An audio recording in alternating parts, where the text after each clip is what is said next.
Hello?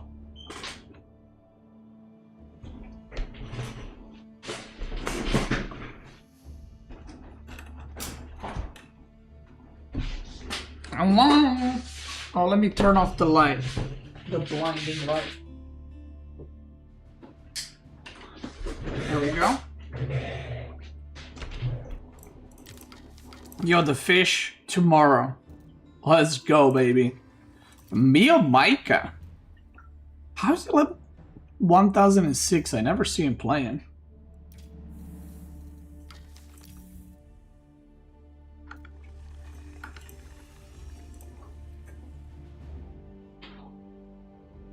Oh, all right.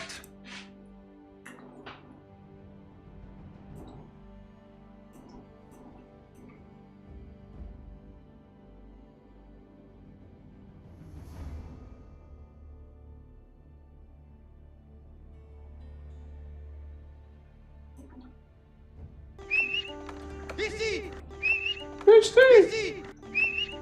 PC!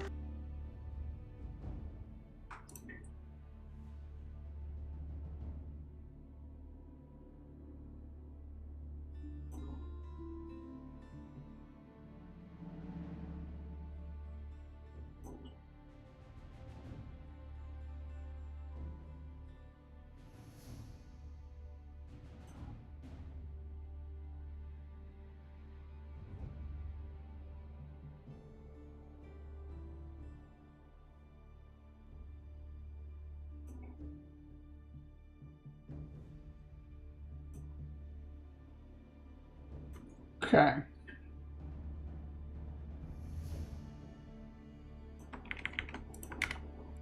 Just make this. All right, boys. So we're gonna do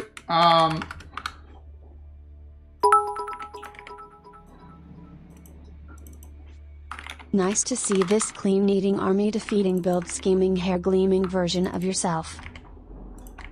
What? You fucking what?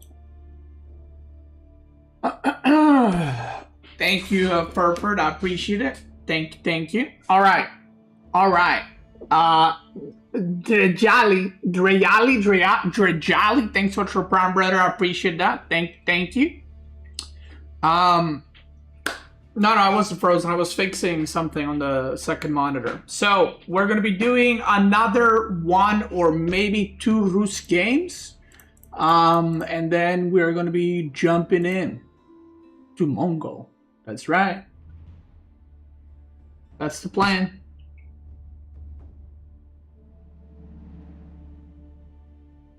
Am I based in the US of A? No, I'm not, brother.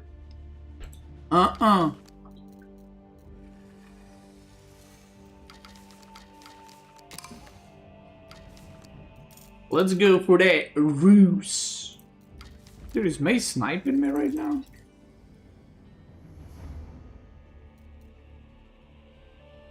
No, he's playing mega random. What a chad. And he won. Wow, with Delhi. That's crazy. May plays Delhi. More news at 9 a.m., 8 a.m.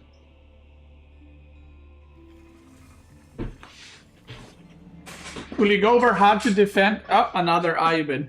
It's interesting. Will you go over how to defend Mongols too? Well, no. It's not a guide how to defeat Mongols. It's how to play Mongols. Alright, we're continuing day number 2 of the Rus guide. And here we go. For my sweet smelling, gym going, game winning, alpha streamer beastie. Alright. Oh, what's happening? What's happening today? Is it one of those days? Thank you for the resub, appreciate it.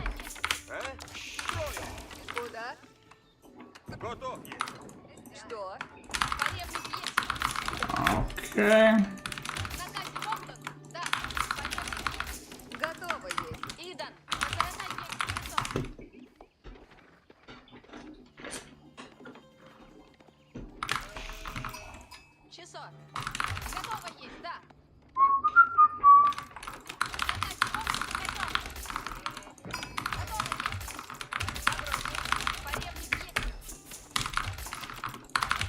get it. Here we go. There's a lot of lag. Taking my money for 22 months straight now. Hope it helped to buy that fish tank. It for sure did. Thank you. Appreciate it. All right. We're playing against Ayyubid once again. So I'm going to try something a little bit different. So last time I played, I have done a 2TC build into 2TC build into just kind of mass infantry, and it kind of worked out, but it barely worked out. So I'm gonna try something new against Ayyubids specifically. Obviously, I've played some games with pro scouting, some games with 2 town centers, so I'll try to mix it up. What am I gonna mix it up with? I don't know yet. Maybe I just go for like some crazy all-in or some, I don't know. Maybe we'll try that. We'll see. But here we go. I got all the sheep, what it looks like on this side of the map. I did not find any on the bottom side, which means he's probably taking all of them right now. Or most of them. Which ain't too good for me, but it is what it is. We got one there, so okay, so he missed some, so that's nice for me. Getting some more here. And I think this time around, we're gonna try to show you that Mass Knight can work against Ayyubid or Abbasid with camels. Or not Mass Knights, but like Mass Knight based gameplay. So there's an interesting thing where... so I mentioned this the last time I played against Ayyubid. For those that are watching live. And basically, you don't want to be making cavalry, right, against Ayyubid. In general, like civs that go for heavy cavalry don't do well into Ayyubid. But, as silly as it sounds, I feel like this is really bad in like, there's a chopper outside. So that's the sound you're hearing. It's really bad if you're fighting like, let me drop off the wood. Oh no.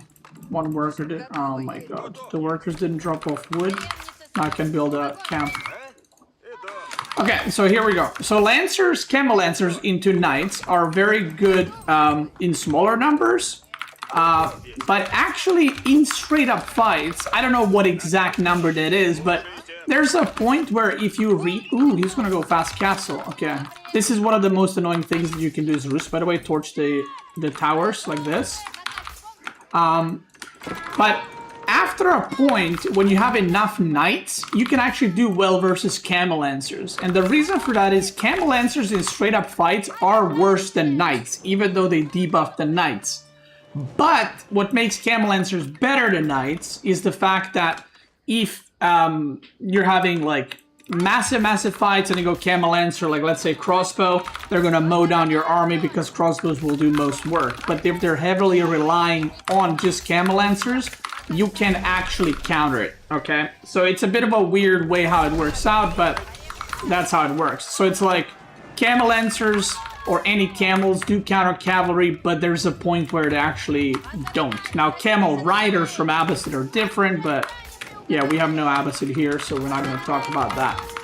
Now, I'm going to torch this tower, not because I think I'm going to kill it, but I've done so much damage while it was building. I'm just going to try to force him to maybe repair or something. Yeah. Now, we're going to do Pro Scout, Fast Castle, which is exactly what he's going to be going for here. Just make a tower like here. That's gonna be a really nice tower for the vision. Woo!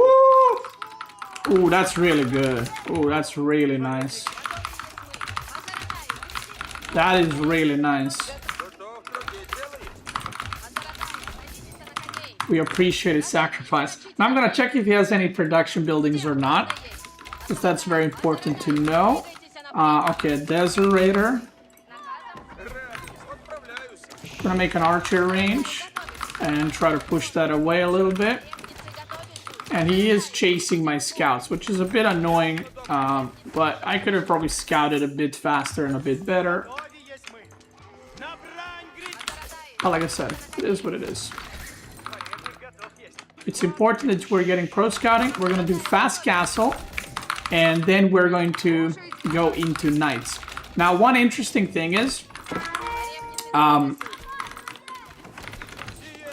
against Desert Raider as Roose is very uncomfortable. I talked about this last time. But basically, if they go for Desert Raiders and Dervish, it's very annoying and hard to pro scout as Roose. So, one of the ways you can deal with it, you don't want to make Spearmen, because Spearmen can just get kited forever. So you either want to make Archers, or you want to make Horsemen, as weird as it sounds. Now, if he makes only like 1 or 2 Desert Raiders, Horsemen are very nice, because you can just surround and pick them off, even if Dervish are healing. But if they continue making Desert Raiders, then, what are they called?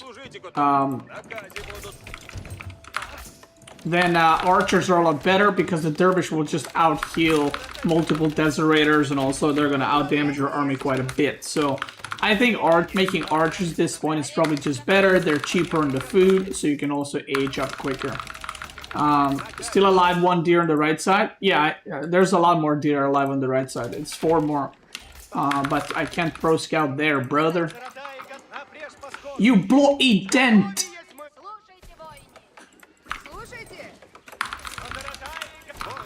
But thank you.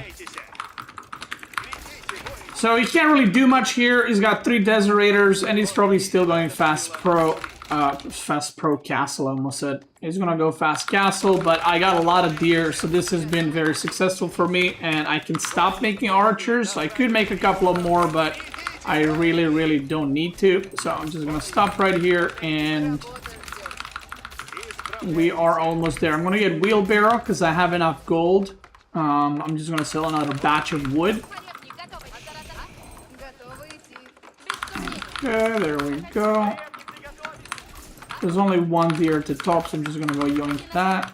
I can get double broadaxe 2 started if I wanted to. Actually, no, I'm not. Let's try to high trade house. Let's just make it here. I never like to be greedy with high trade house, especially if you're in a good spot, because I feel like if you're being greedy, you're just kind of wasting away the lead that you already built for yourself, you know? So I feel like there's no need for me to now go into like greed mode or something like that. Okay, I'm messing a lot with hotkeys, and this is because of a problem I always mulled about, and that is the input delay. Because we're playing on, I think, one of the Asian servers, and I have so much delay when I'm playing right now that I input commands. Not it's like I'm too fast for the game, but I'm inputting commands too quick for the servers.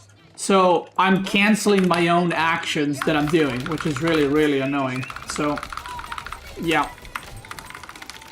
Okay, so we're immediately gonna age up with more here. And we can start making knights. And we're gonna need to also mine gold. He's already getting the relics. So against Ayyubid, getting the relics is obviously pretty difficult. For obvious reason, but if it's not obvious, it's because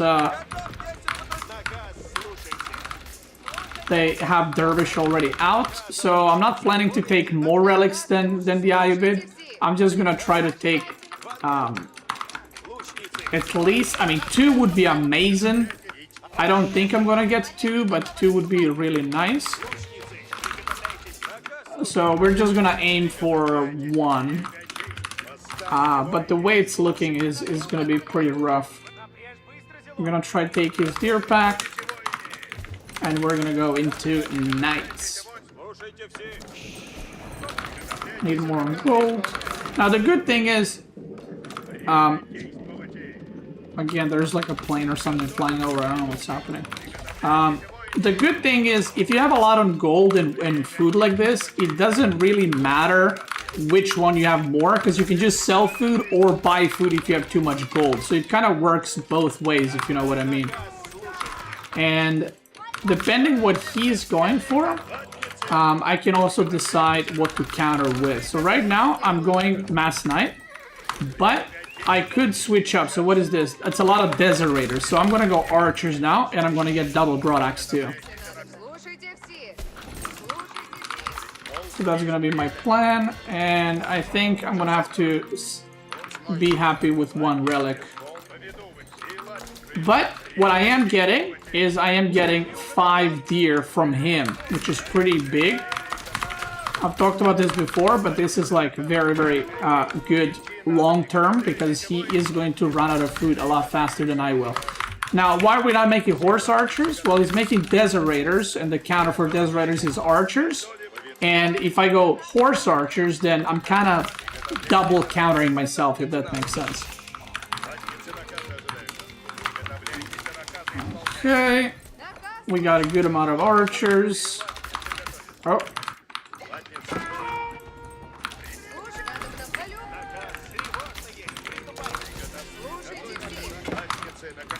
Now, I might try to get a surround on this army over here. Let's see what we can do. 2 million gold. Maybe I can get a surround here. And I want to get +1 attack. We got the relic, so that's nice. There's a sheep right there. And I want to upgrade my archers too. Oh, double sheep. Okay. Okay. It would be really good to catch half of this army. Like, that's in these kind of battles. Okay, I can't catch that for sure. He doesn't know that I'm flanking his ass.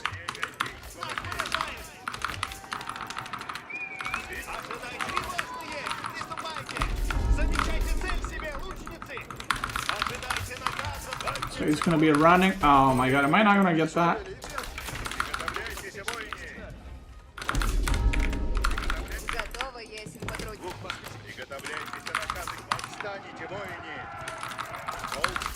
Alright. Now, I could also, at some point, add crossbows for camel lancers.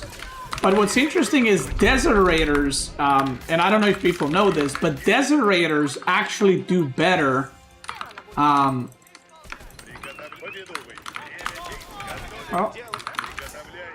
Desert raiders do better against knights than camel lancers do. So it's kind of interesting how that works. But that's how it works.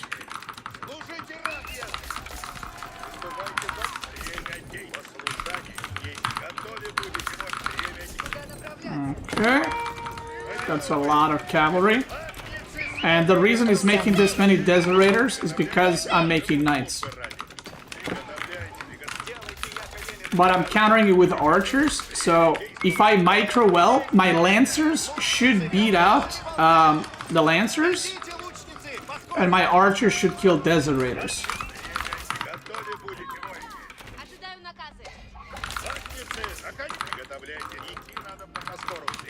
Okay, very nice. Right now this game is going pretty well. I'm getting the ranged armor. I'm gonna get a little one of these. Now the hard part is we're both mass cavalry, so it kind of becomes awkward because like one counterattack can like potentially mean you lose a bunch of villagers. So I kind of want to push him out and then do a big push, preferably before he gets manjaniques. Because if he gets manjaniques, then yeah, the game becomes harder for me. Let's just put it that way.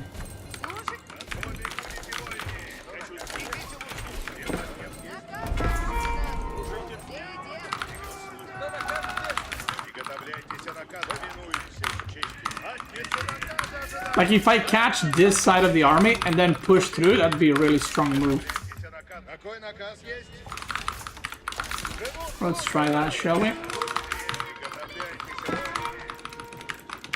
We're just gonna push through, and I'm gonna reinforce here in the back in case he decides to counter.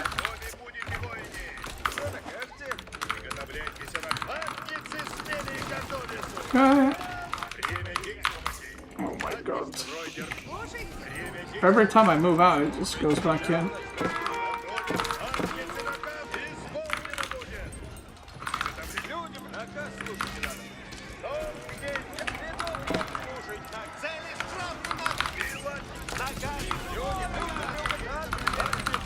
Okay.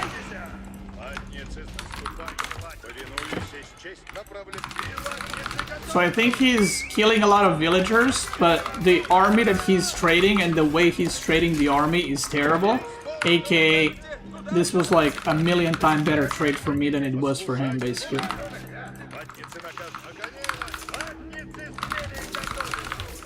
So even though he's killed some workers, I really doubt that this was like a fight he's gonna be happy about overall. I'm gonna try to intercept this. Let's go for the wood line.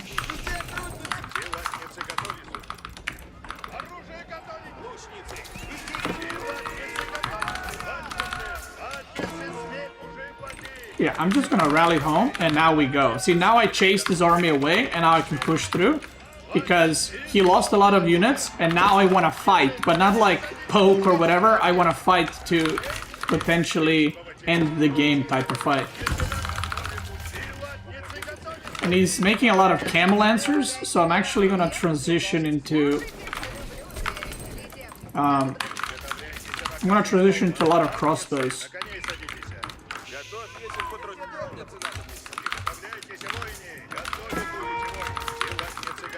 Yeah, he's just like pure cap. We gotta target fire the Deserators.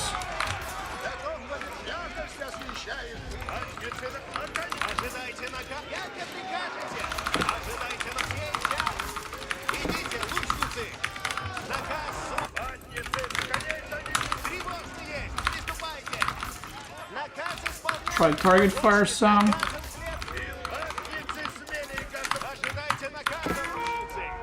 Yeah, this is pure Lancers now.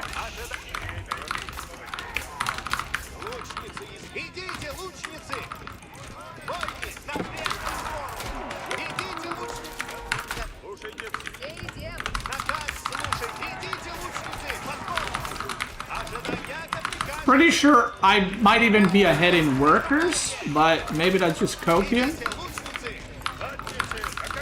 Okay, doing good, looking good right now.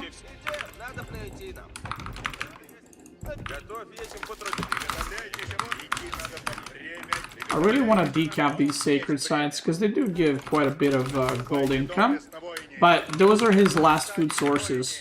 Now I can buy some food with gold because I have too much gold. And now I'm transitioning to crossbows, and me transitioning into crossbows is very nice because let's mine some stone for a second town center just so we're not fully all in. Now that I've transitioned to crossbows, I should have a lot better unit comp.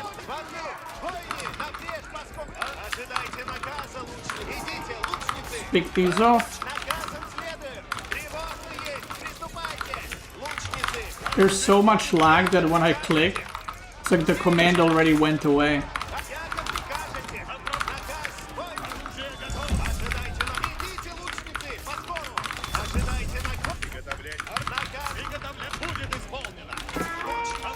Okay.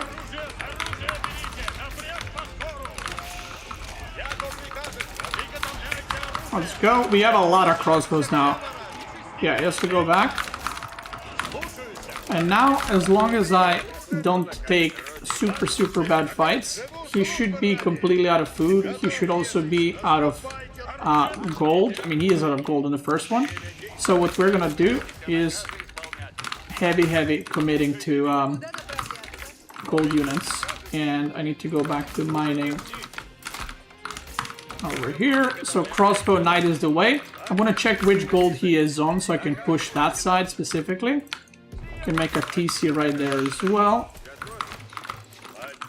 Okay, he's not on this gold, which means he's on the top gold.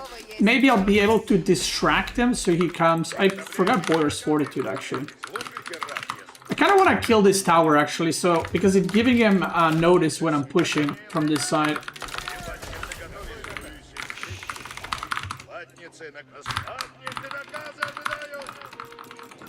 Okay, it's burning. Boyer's Fortitude, I kind of forgot. Where's mine?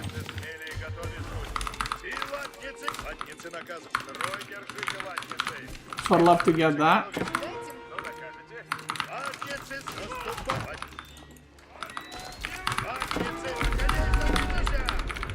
Let's see, where are your workers? I would like to take a couple from you.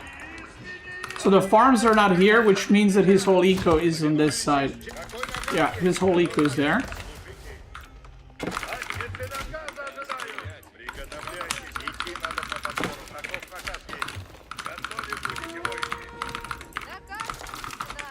And now we go. And now we're going for full committal. Because right now, I think he's transitioning to farms.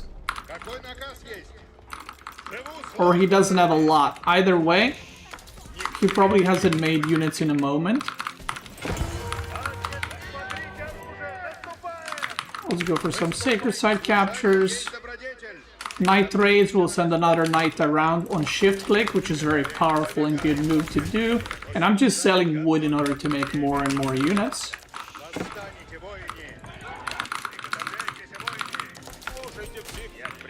And I have so much food remaining, by the way. I have boar, triple berry bush still remaining. And I have farms.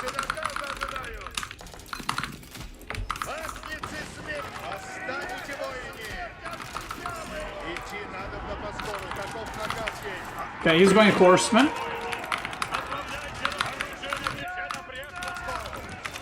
Now we're just gonna kite and shoot.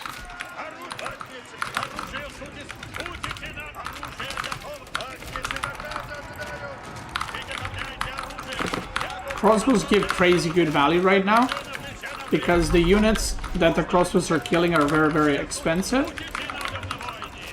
And also I hate that he's remaking the dervishes. I mean, it's good for him, but I hate having to deal with it.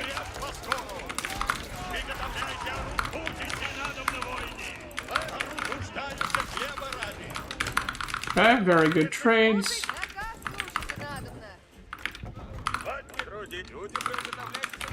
Very nice trades. We're getting some sacred sites. And I'm on 2 TC, by the way, which is very good.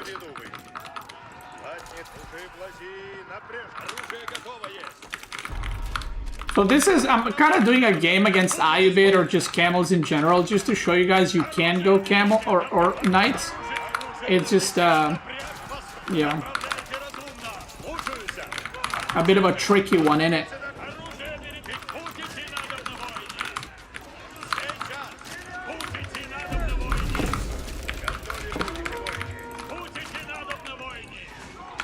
I'm gonna kill all the camels.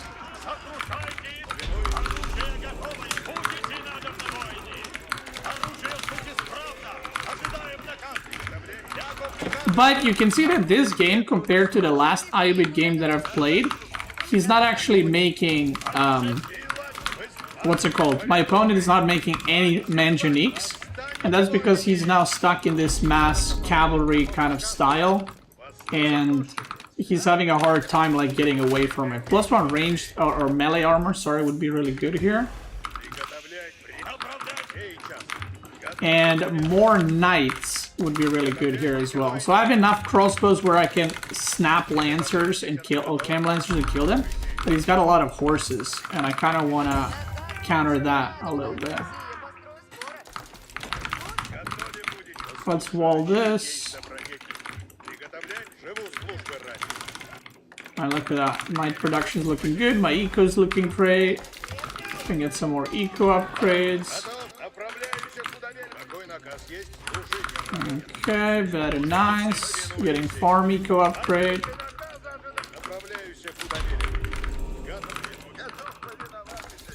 And I should be in a better spot right now. I'm gonna sell more food for gold. Oops.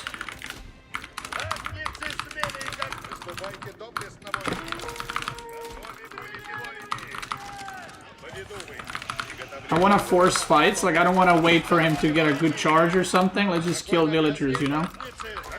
Killed a bunch of villagers right there. He's got a lot of horsemen.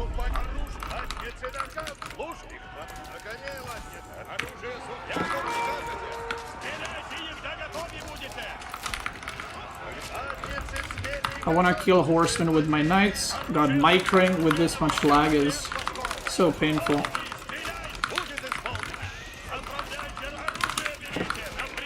I think I might need to go spearman either way. Because his food eco is quite good, so he's like just making so many horses. Let's do it.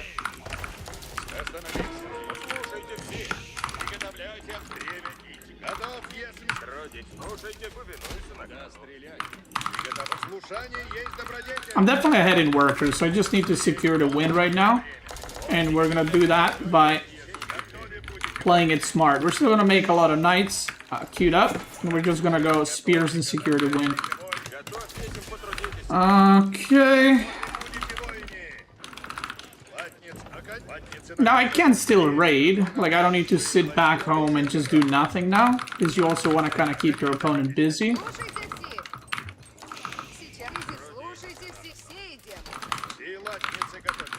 But yeah.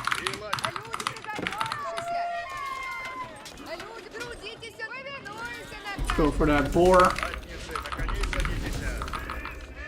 Now he's probably going to be chasing these, and I go spearman, and then we should hopefully end the game.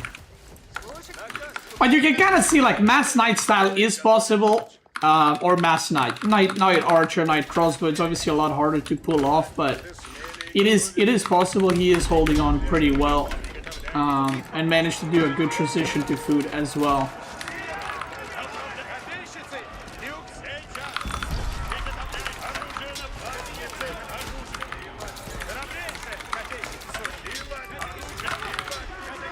Okay. Now we just attack there. I have a really good spot with my crossbows there. Like, that is not a good engage. I'm gonna kill the Healy boy. And you can still keep making knights, by the way, in this situation, especially if you have a lot of gold.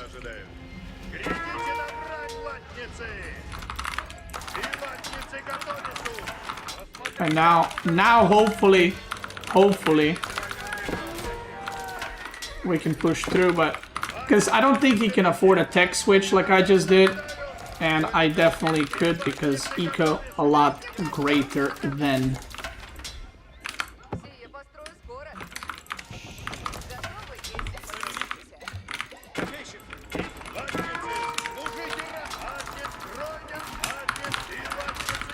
Because basically I did a tech switch super fast, because my eco is very good, into mass spears, but transitioning into mass spears is like the easiest transition to make.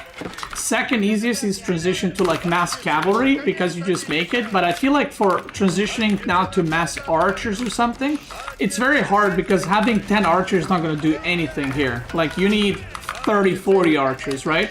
Whereas if you have 10 spearmen in a fight, they're still going to be very good. They're still going to be very, very useful. So it's not quite the same depending on like which comp you're switching to.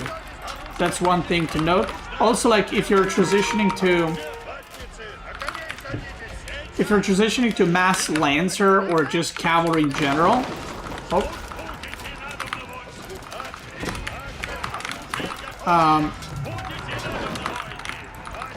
If you're transitioning to mass lancers, even though you don't have 15 lancers, you can still do raiding with 1 or 2 and make them useful. But yeah, like I said, that doesn't really work for archers. So it's a completely different type of transition, and it's the worst one to be needing to transition into. Yeah, my food income is 3k a minute, so that's obviously really, really good. GG. Alright, we got another Ayyubid matchup, except I showed you guys how to play it in a different way. Now, I kind of hope we get not the same civ that I showed you. But yeah, Spearman kind of sealed the deal, and you can see his production is like just pure stable.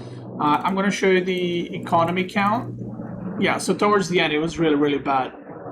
Yeah, I don't know what's happening with the choppers. They're just flying over.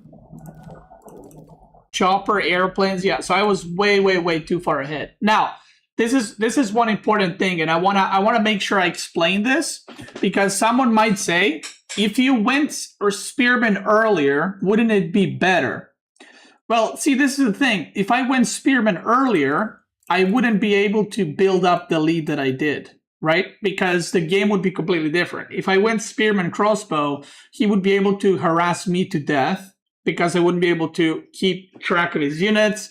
I would have to wall, and then by the time I push, there's manganiques, right? So the reason economy was this good, not because, or I didn't end the game because I went spearman. I managed to get myself in a position like this to end the game because I went knights and I killed a bunch of workers, even though at times, not at times, he was killing more villagers, but I got his eco kind of dented in quite a bit, right? So at one point, it was like near the end. Let's say like here, it was like 60 workers versus almost like 100, right? Or let's say 90, right? So then spearman transition is just to kind of finish the game. It's not, oh, if you went spearman early, you would have won.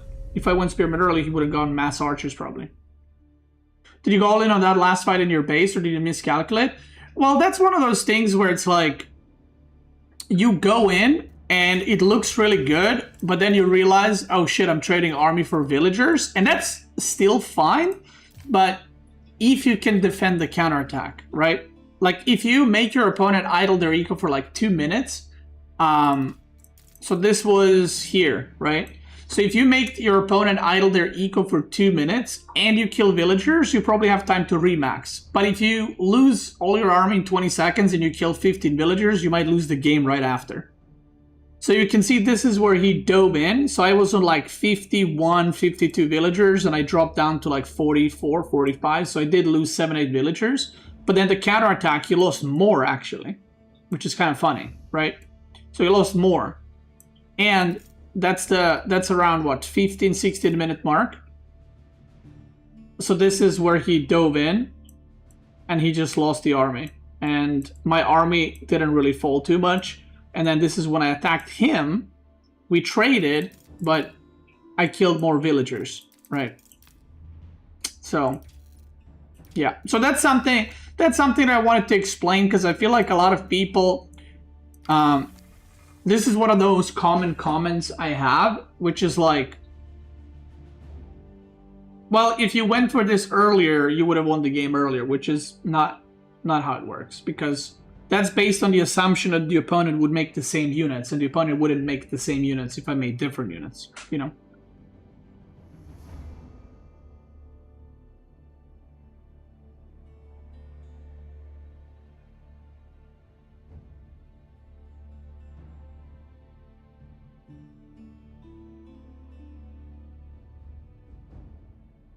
You always get counter-picked when you make guides?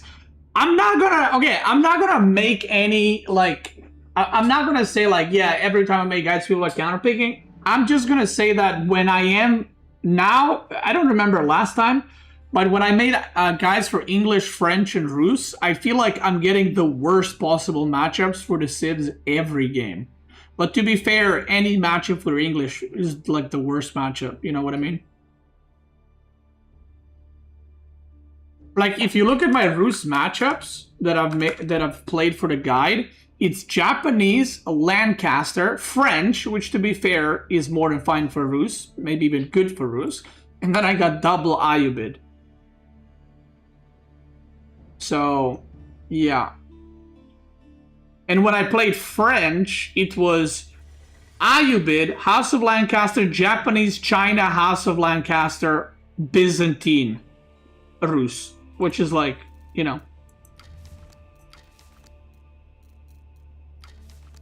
Rough matchups, to say the least. Okay, this is potentially the last game, because I've had quite a few games with Rus that were super long. And I think this guide is already probably 2.5 hours or something. So it might be the last one. And then we're going to do Mongols straight away. So the plan is every day to do basically half the stream one civ, half the stream other civ. And as I molded and as I complained, I just got a good matchup. So there we go. Mold, you know what they say? Mold and you shall receive.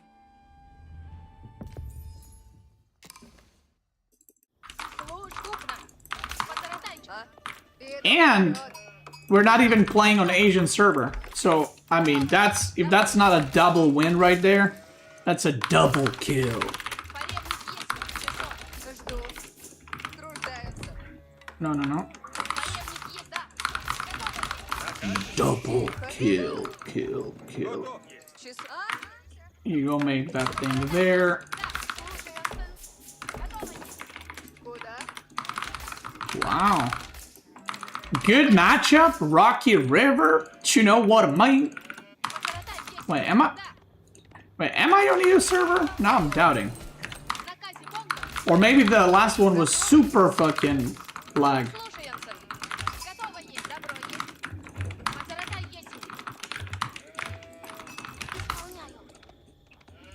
I feel it's kind of laggy, but it feels also it's EU when I started the game.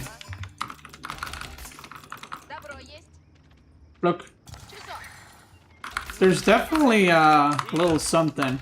Maybe the last one was like Eastern Asia server and this one is India, so it feels better.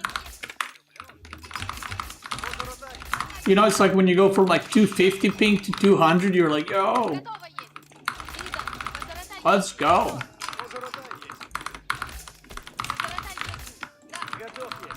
Okay, the good thing is I left two of the 2-3 sheep I left back immediately, so I can kind of go full aggro with my scouts and not have to return them home anytime soon. So that's nice. We love that. Not finding a lot of sheep actually.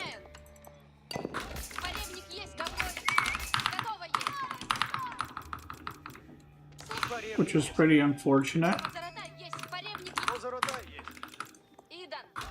He mowed down all the sheep. How dare he?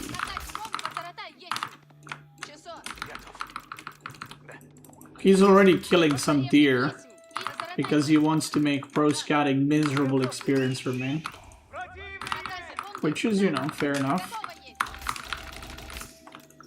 Fair enough. Now this is a matchup where you can go to town center if you're like very confident in your macro play, because I think when you play against English, you can do 2TC, but then I feel like you're in a way playing their game, which I'm not sure how good of an idea it is. Yeah, now it feels like it's EU. Earlier it was lagging. I don't know.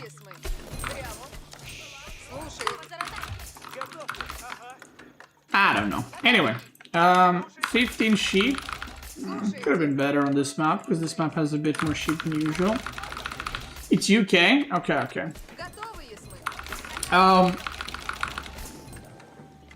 So I'm just gonna do basically the greediest possible fast castle into controlling sacred sites immediately. So I'm gonna show you like a not completely new way of playing Roose. Like I'm not reinventing the wheel here.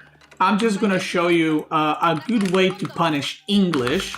And this is kind of no matter what civ you're playing, you can do this. So let's do it.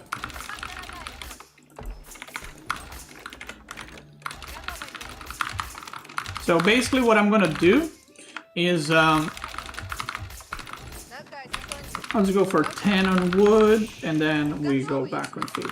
So what I'm gonna do is I'm gonna pro scout and go into fast castle where I'm gonna try to take all the relics and basically try to take sacred site super quick and attempt a little sacred site victory, if you will.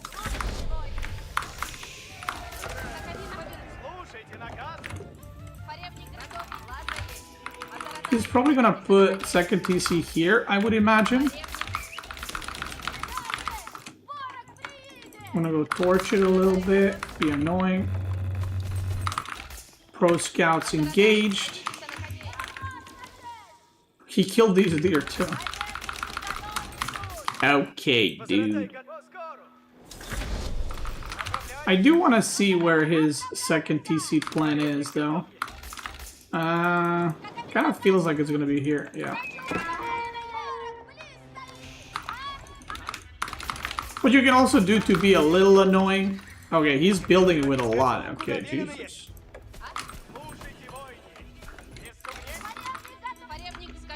Now, if I were to manage to... Oh, I'm not gonna go all the way down because he just saw me, so I'm gonna back it up. We're gonna make this here, and then now we're gonna go for fast age up. Like so. But yeah, you can always attack the TC and damage it a little bit. Like, you're not gonna kill it, but, you know, you might as well be a little annoying.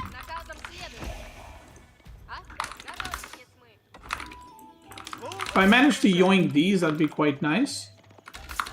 Because these are super far, and these are his deer. He's not gonna ever take these, because he's English, and he doesn't need outside deer. He's probably just gonna go super early farms, but... might as well, and he finds me immediately. Okay, that's pretty annoying.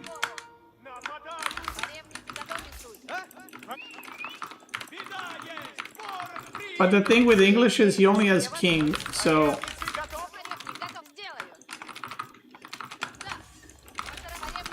I can still pro scout. You just gotta micro a lot. So like here, I'm still taking the deer. We're just gonna take a little detour, if you will. Okay. Yeah, we're getting a lot of deer in, so this is really nice. He is not really noticing. He might be going here now. But if he goes there, we just go somewhere else. We're gonna start selling wood. And basically the way I'm gonna get let's just go here. The way I'm gonna secure the map is I'm probably gonna go for... if I see spearmen, I'll go horse archers. And if I see something else, like horsemen maybe, I'll just go into knights. Knights are generally better, but if I see a bunch of, what is it called? If I see a bunch of spears, then you're kind of countering yourself, so it's a bit dented to do that.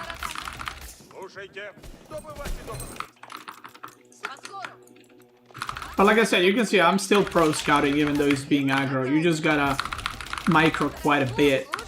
Now, again, if we're in the new patch and the pro scouting is not the meta anymore, I need you to listen to me very carefully. What I'm trying to teach you... okay, it's spearman. We're gonna go horse archer.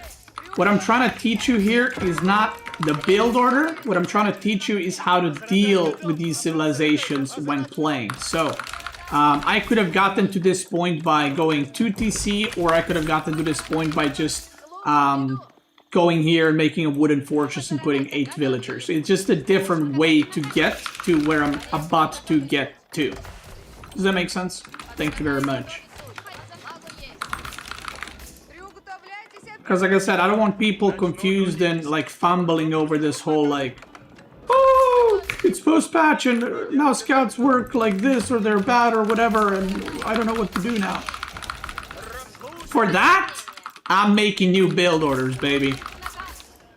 For that, you don't gotta worry a thing. I got you covered, brother.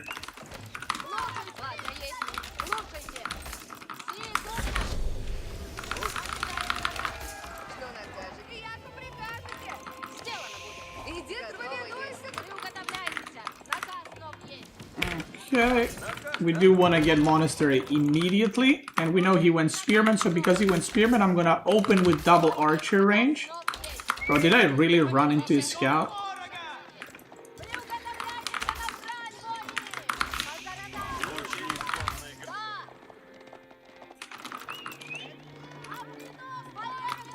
That's crazy.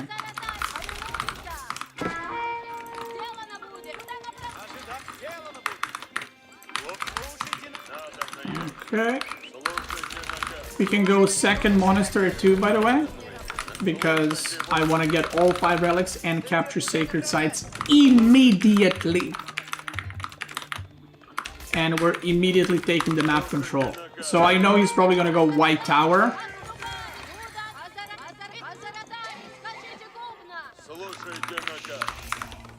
I'm gonna just push his king out. Like, I'm not interested in like going across the map and killing him, because I probably can't.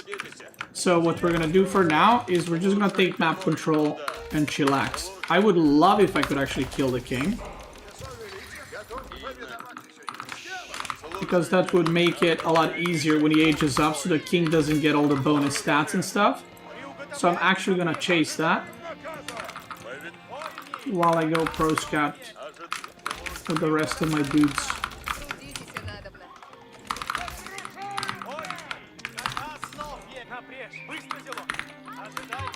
There's a spearman there. I'm gonna go yoink that relic.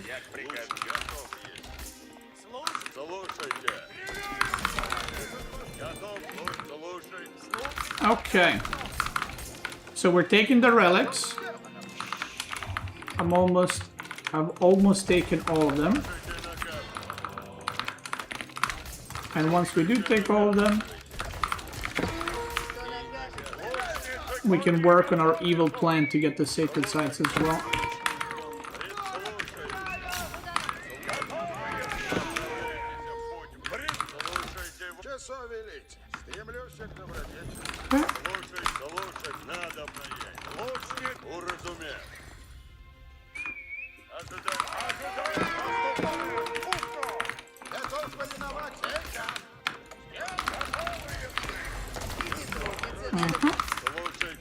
Looking good, feeling good.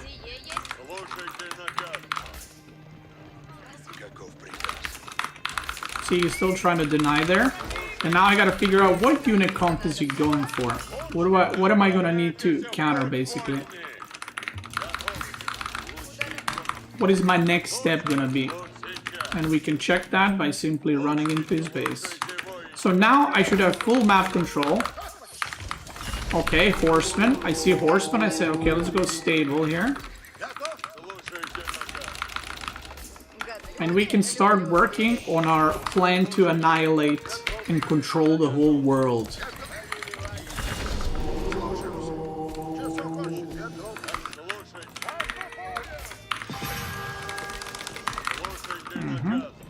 Another deer right there. We're gonna take that too. And let's go for sacred sites, shall we?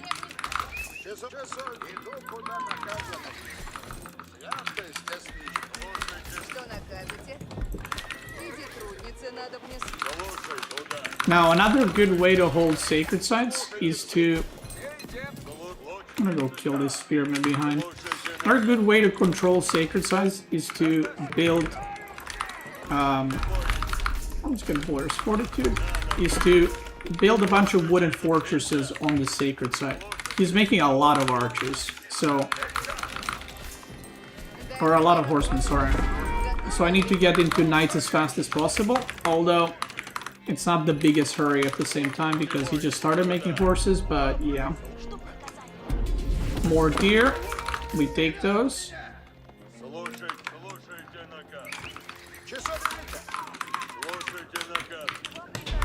We go wooden fortress. So what wooden fortress is gonna do, it's basically going to serve as a buying me time until my horses arrive. So I'm gonna try to control the sacred sites by simply producing a lot of cavalry and running between the sacred sites and defending them. Or at least that's the idea.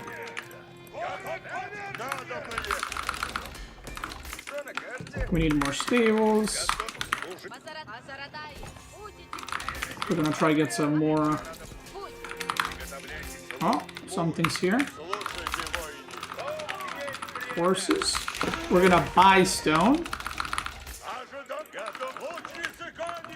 Because there's no need to mine it, right? I can just buy it. We have all the relics, so that's a really good position.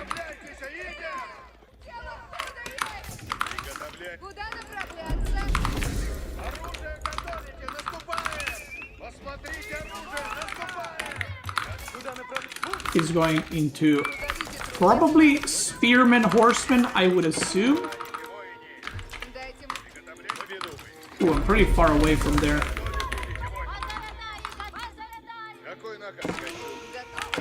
I'm gonna try wall this off.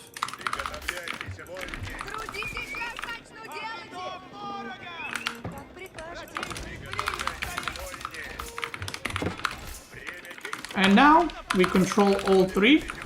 So what I'm gonna do is I'm gonna force him to get out on the map by having these sacred sites controlled. So now he has to come out and fight me, because if he doesn't, he's gonna just lose the game.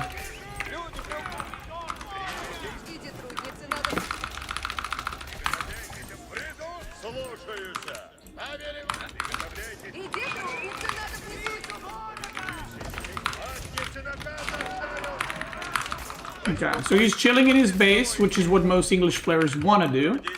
But we're not going to let him do that. Which is why we're doing this. Look at this, he's going to push on the bottom side. You see that? But I have way more than enough units to hold that. So what I'm going to do is not go back with my whole army. I'm just going to try attack him here a little bit.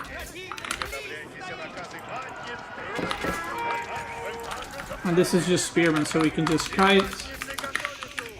He's trying to do some counter-attacking or some, I don't know. Again, we're just gonna wall this off. Another thing I could be doing here is going for like mass stone. And making keeps. And this is something that most players in lower leagues think the right move is. But actually, if you do that, if you end up doing that, you have less units. So, for example, if I make a keep here, he can just attack the middle, right? Or if I make two keeps, he can just go to the third sacred side where there's no keep. But if you go for just mass army, especially if that army's cavalry, it doesn't matter where he goes because you have a mobile army that can go wherever you need it to go. So that's kind of the idea behind it.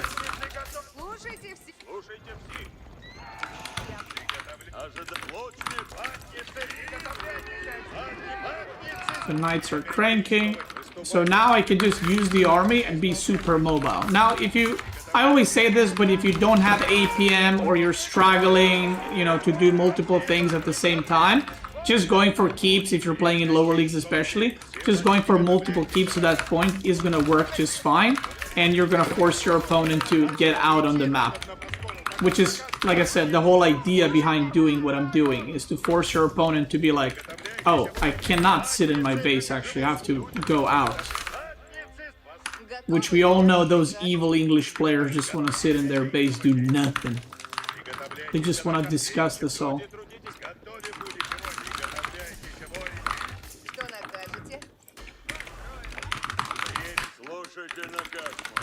Okay.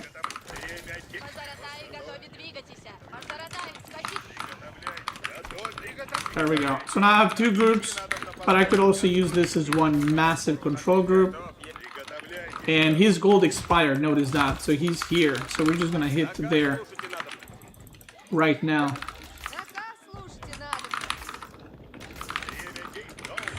And see if we can force him to get off the gold. Okay, he's not there, so I'm just gonna put one knight on patrol on the bottom side of the map.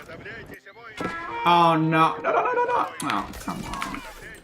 Come on, man. He just ran through, that's fine. My enemy's there. Hey, brother. And we just keep making units. Oh, look at that.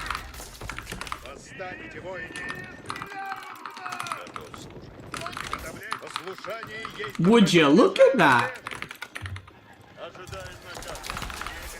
Now he's harassing and like trying to kill workers, but I literally don't care about workers.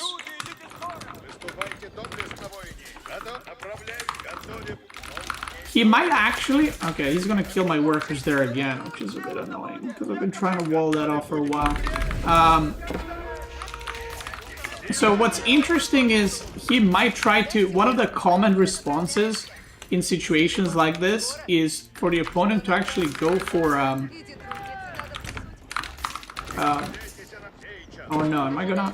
No, that's fine. For the opponent to go for like Berkshire Age up on the sacred side. So that's also a possibility that he might try and do. So like go for Berkshire here and take control of that. So this is why I'm trying to have some kind of like scouts around so I can see if that happens.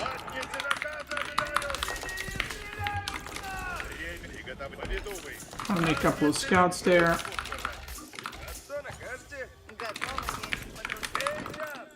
This guy's harassing on the bottom. And this is something that happens very often. Like the age of Berkshire here and then they retake the sacred site or something. Okay, he is Imperial. And I don't see Berkshire or anything like that. Now I'm about to be maxed, which is obviously pointless.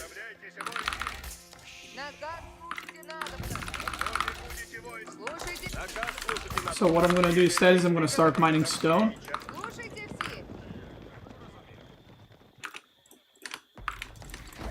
So that I can make keeps, because, well, I'm maxed out.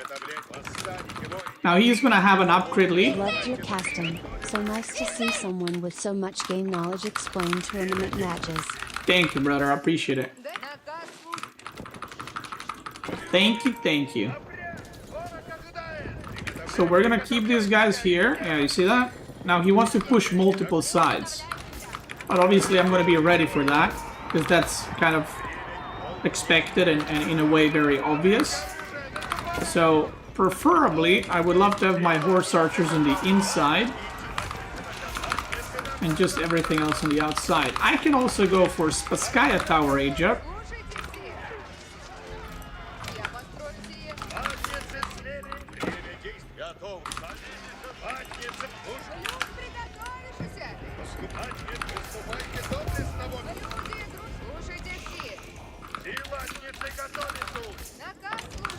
Is also possible. We'll go Spasskaya right on the middle. Because it looks like he's gonna try retake that. And the moment we do that, we go back to producing units.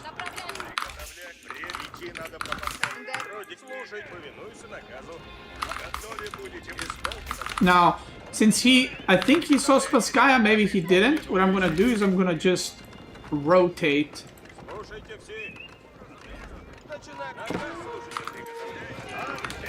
to the right side and just keep trying to cover every side possible. So here he can push, but I have a wall with billion horse archers.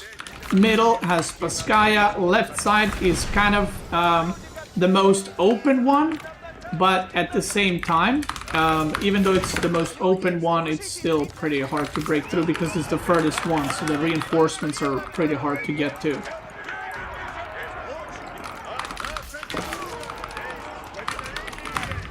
He's trying to do a run by again.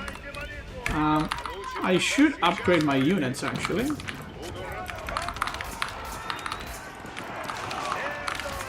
He's trying to run through. He saw my villagers, I think.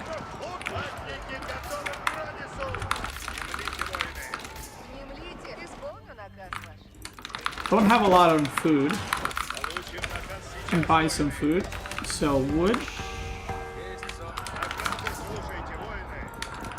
There we go. Upgrade some knights. And you can see he's trying to deny the sacred sites whichever way you can, but obviously it's not going to work. And we can just now make a keep at the last sacred site as well.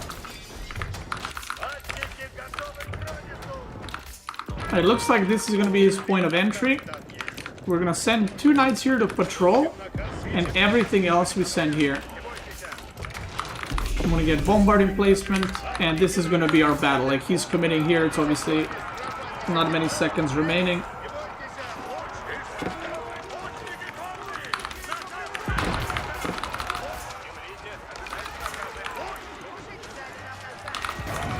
And that's it.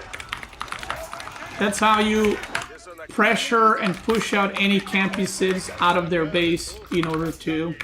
Like, if you don't know how to push English, you know, like, let's say you're playing and you're like, man, I don't know how to beat English. Well, one of the easiest ways to beat them is to force them to get out of their base, and instead of you playing their game, you force them to play your game, which is sacred side game. And that's it. That is going to be the end of the Rus guide. I hope you guys enjoyed it. Again, don't take this as a build order guide, because it's not. This is more of a guide on how to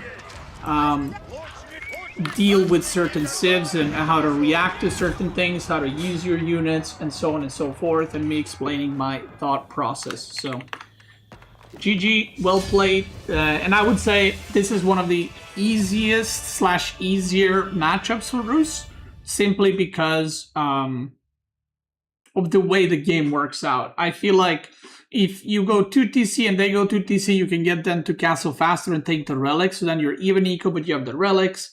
You can also go for fast castle with pro scouts. You can do a bunch of things, you know, for sacred side win or whatever.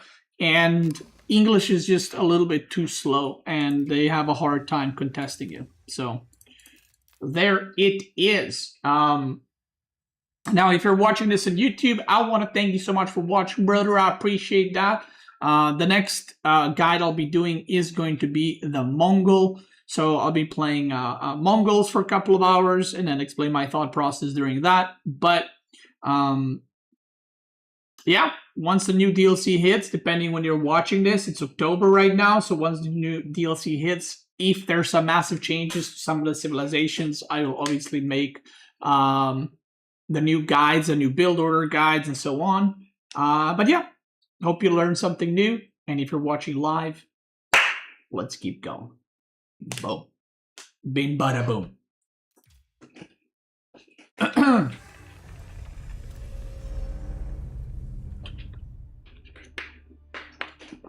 French guide after Mongol? No, the French guide is already made. I just need to upload it. All right.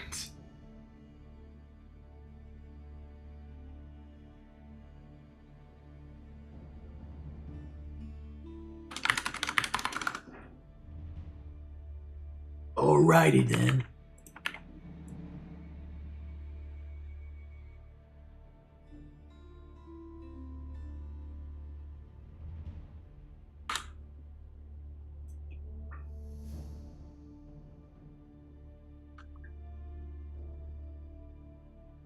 Give me one sec.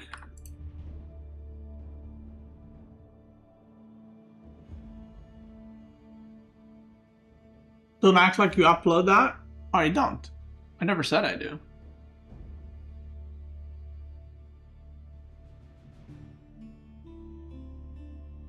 I'm just saying it's recorded. Like, it has been recorded. I need to upload that? Well, it is my channel. Do you know what I mean?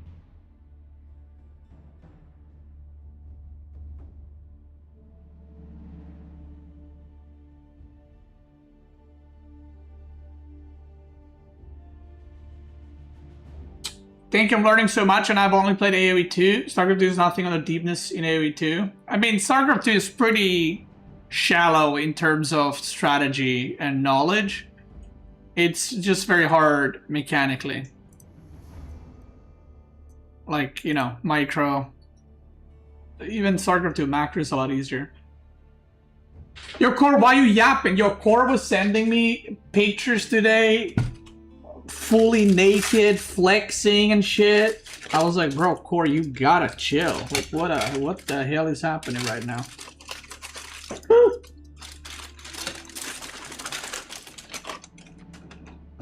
Can you get him? I mean, probably.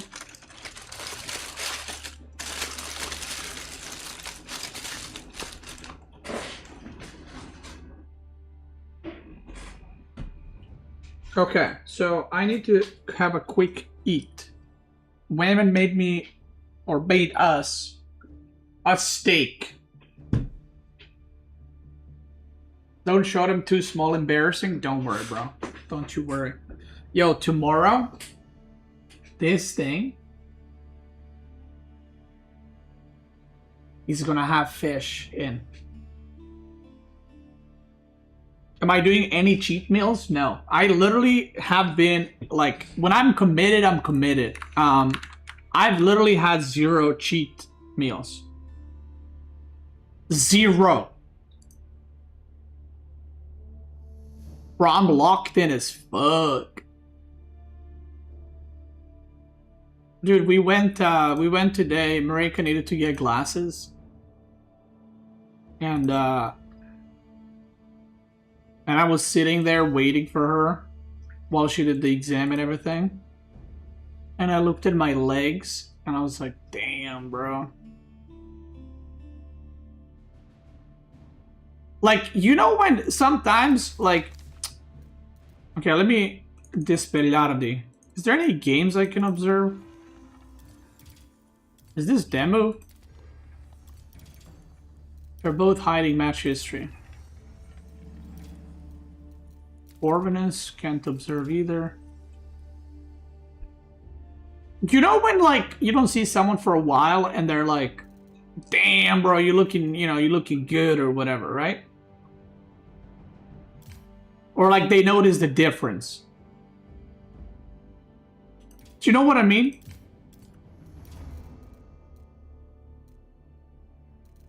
Like there's that, but then there's also like when you notice the difference. You're like,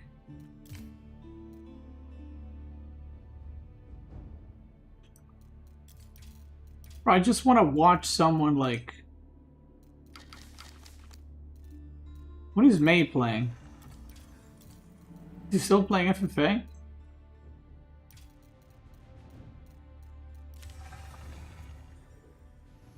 You have to make pictures to notice the difference? Bro, I notice the difference.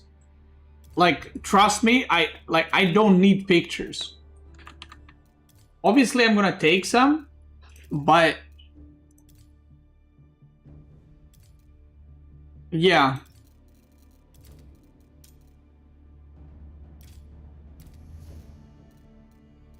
Because you just started, it will change? Well, yeah, I know it will, but...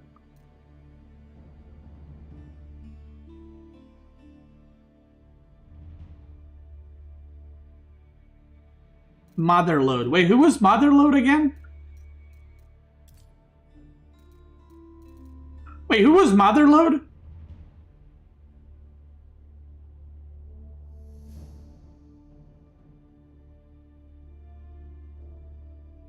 Wait, Magic has a new video? Wait, what?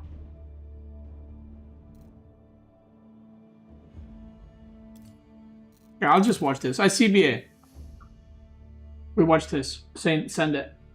Can I buy your shirt for 100 dollars? I don't know about 100 dollars. That seems a bit...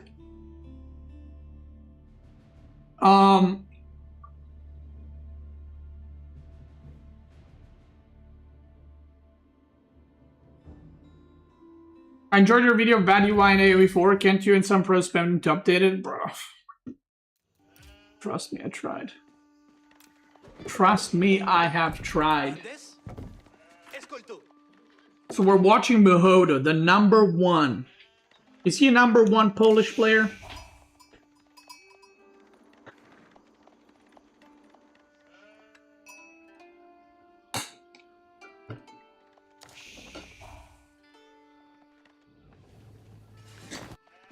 Yes, he is, right?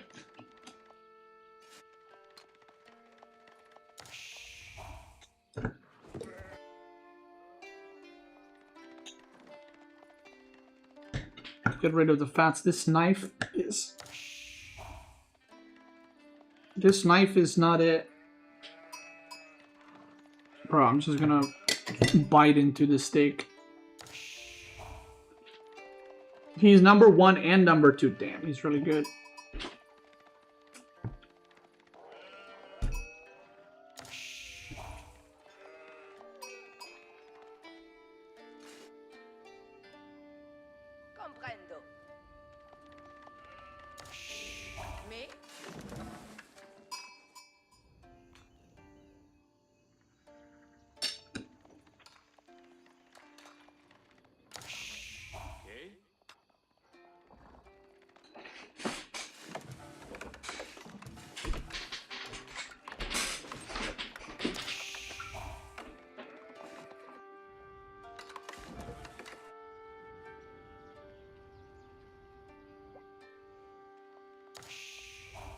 How much protein do you eat per kilogram? Like 2.2, I think.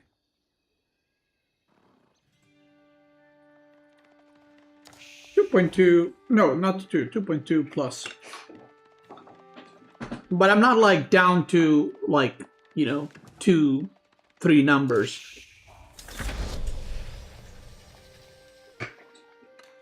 Like I would say between 180 to 200.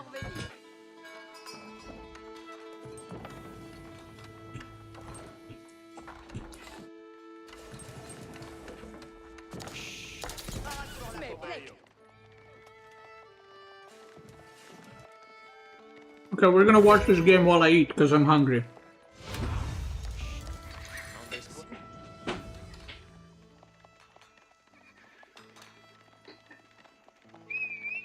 Veillance l'ennemi!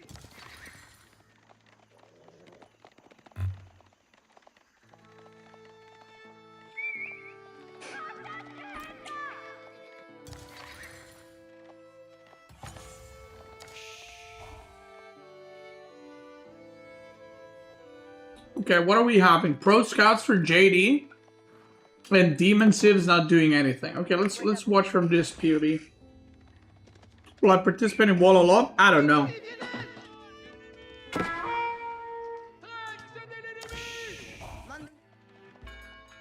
Guys, I promise you, when I do know when I'm playing tournaments,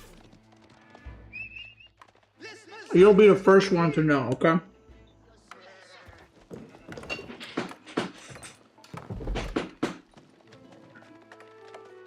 I promise.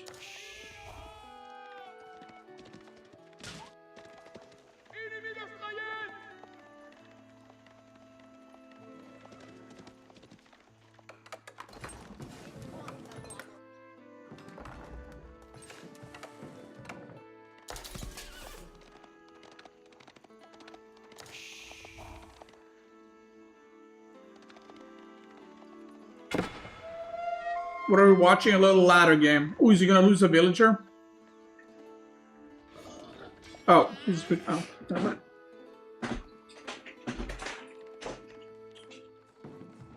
Thought I heard that you were eating. What? Thought I heard that you were eating. Right, Was the steak cooked enough? Yeah. Really? Mine was completely overcooked, that's why I'm asking. Because I figured. I need TP. I'm eating like a piggy. Okay, I'll go get some. Oh, I didn't mean for you to get that. It's like you want some? Yeah. Okay. Thank you.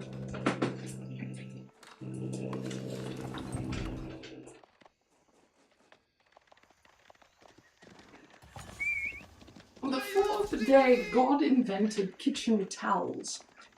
Yeah, I'm run out. Okay, I'm gonna go out instead of staying in with the person that I'm meeting tonight. Just wanted to tell you. I'm gonna leave the door open so Totter can roam in and out. She really enjoyed my steak as well. So. I see that. She's snacking with her eyes. See her snacking with her mouth. Huh? See her snacking with her mouth. We're leaving now? Oh, okay.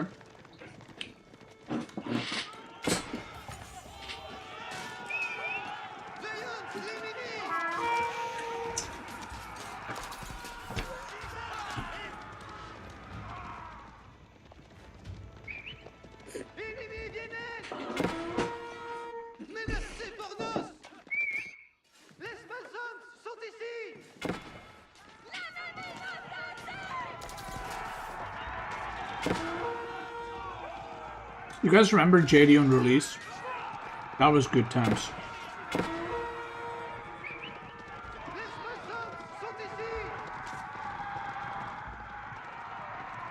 What level are these two guys? I think probably like 2K? Actually, no. 2K?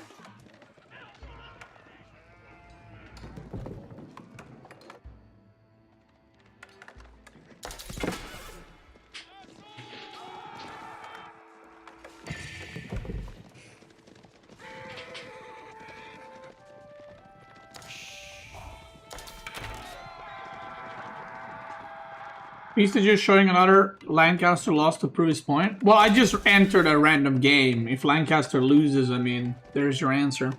Civ sucks.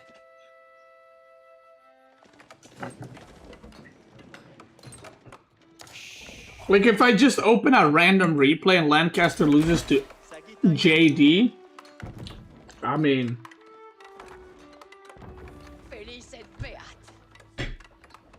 You know, that's not a great look.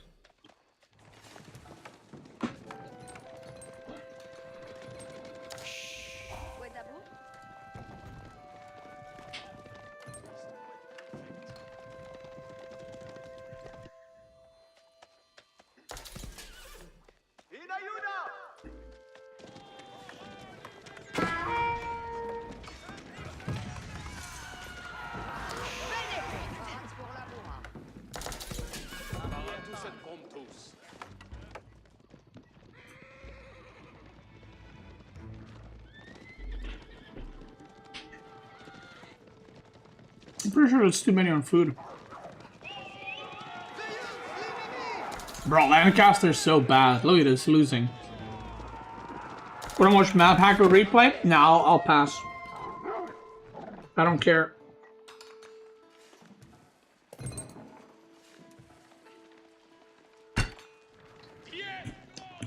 And I mean that in a good way.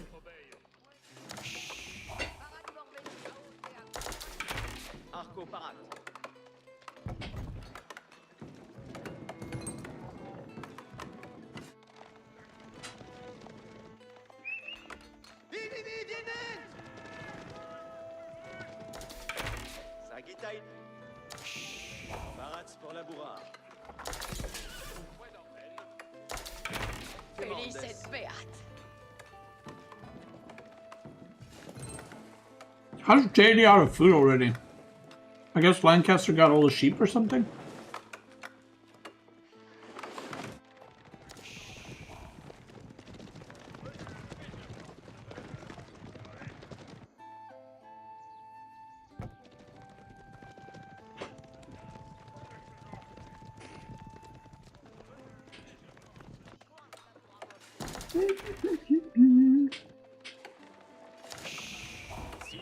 Damn, boy, that's a big army. Oh my god! Oh. Yo, show the kills, show the kills. Look at worker kills.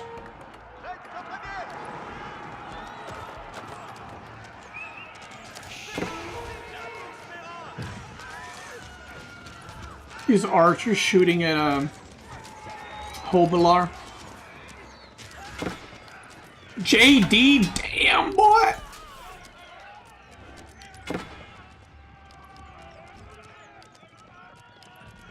This is a bloody battle, mate. Oh my god, he's not looking at his base at all. Bro, look at your base! Bro, he hasn't looked at his base at all. He's just like, I don't give a fuck. I'm just chasing these workers.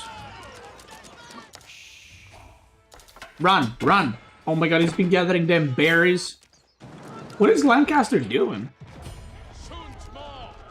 Was Lancaster Papega or something?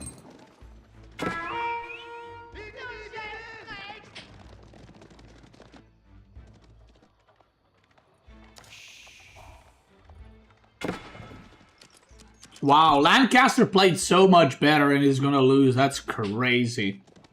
That's crazy how underpowered Lancaster is. Do you know what I mean?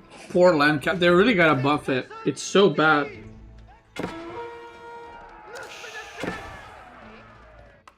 Look at it. Lancaster can't do anything.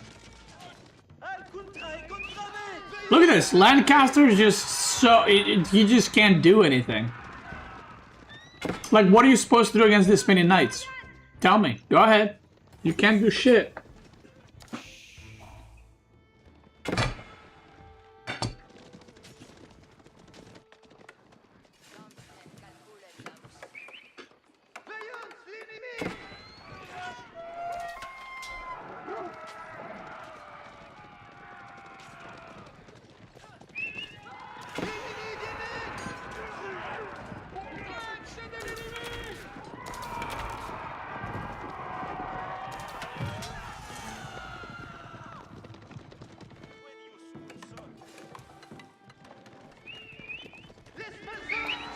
Keep up the good work and mood beastly.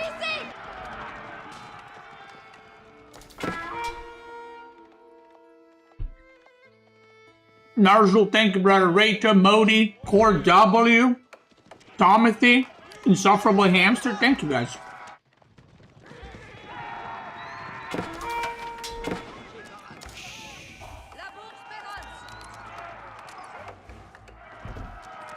Dude, how do you even beat this as Lancaster, man? That's crazy.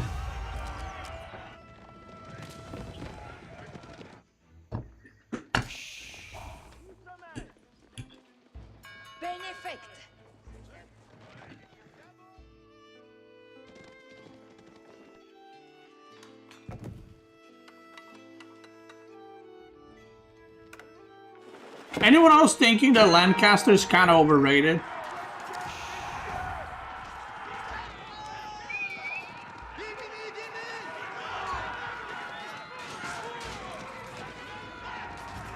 Ooh.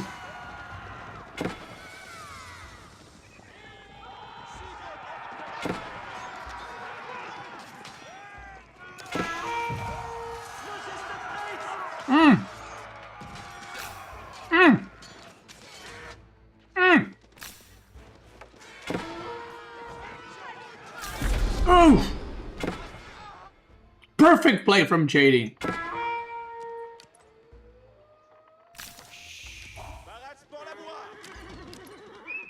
Damn.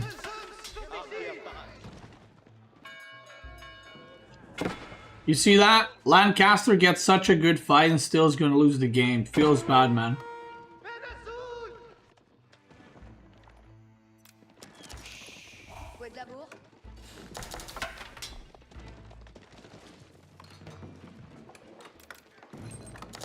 And I think even after everything, JD is gonna win, man. Damn, that's wild, huh? Making me disgusted right now. You got chocolate milk yesterday, is that okay? Isn't milk not okay with celiac? No, milk has nothing to do with celiac disease. That's lactose you're thinking of.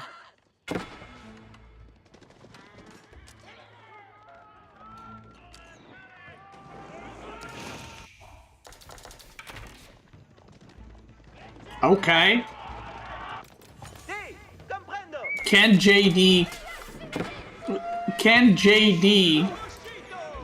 throw away this massive civilization lead? 28 on White Tower right now. 28.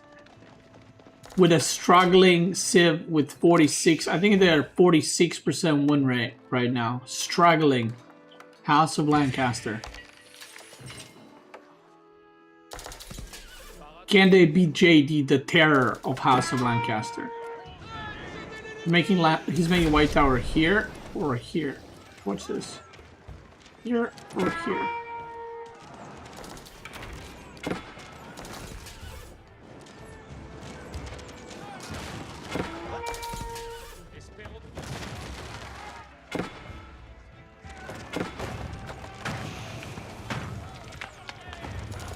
Why is Lancaster so bad on land?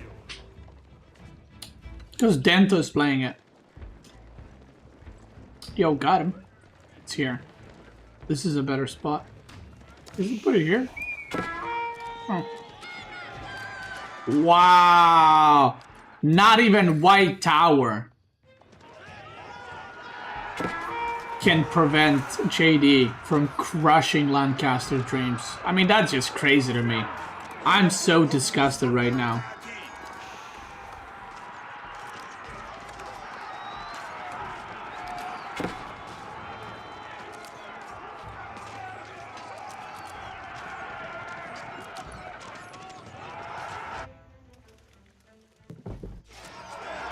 Wow, and he's aging up. Holy dude.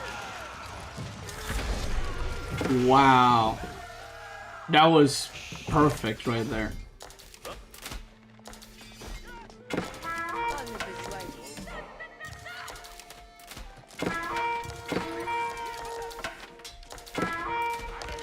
Now, this game is long, huh? Yeah, he just kind of lost his whole army there. But he's gonna be level 4 JD. That's crazy.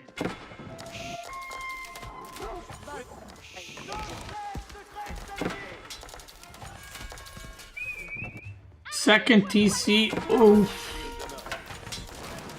Yo, he's trying so hard to come back, and he's doing such a great job, this guy.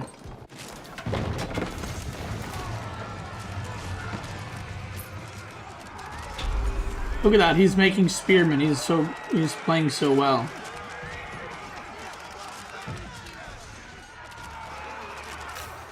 Uh-oh. JD, you're in the front. Heal, heal, heal.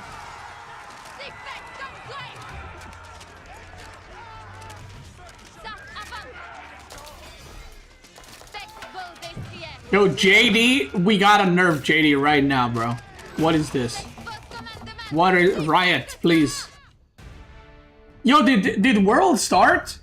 Guys, did World start? I just watched the T1 versus what's it called? IG.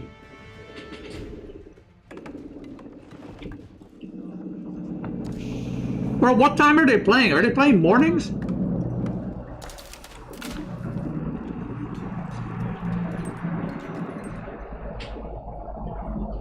Dude, that's the same chopper, I guarantee you.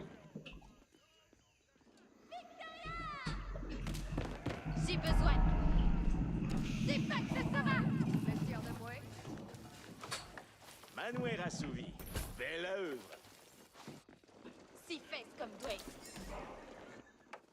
7 a.m.? Damn, that is early.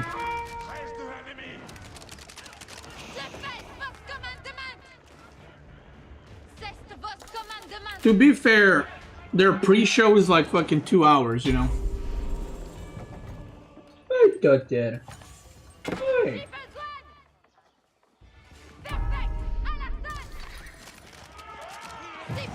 No lords, no manners? Bro, he's got 2 manners. The money shot. I mean, he's just trying his best, but JD is just JD is just like, I feel like an unstoppable civilization. Kind of like Dento when he plays Lancaster. He's just unstoppable. He's so talented with Lancaster. Look at that! And he's edging up to Imperial! I mean, come on, bro. What are we talking here, dude? What are we talking here, dude? Wow. Wow, dude. Look at that. In it.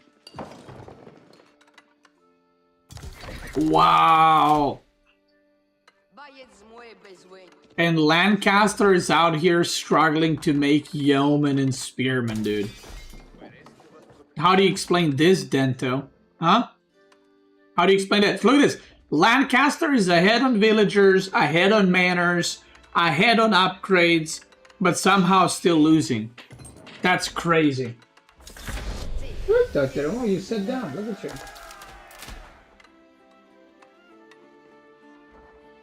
Just like, have some steak.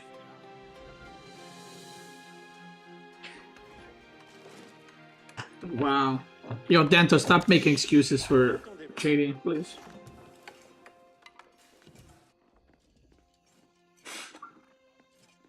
There you go, Doctor. Alright, let's bite and then I go play.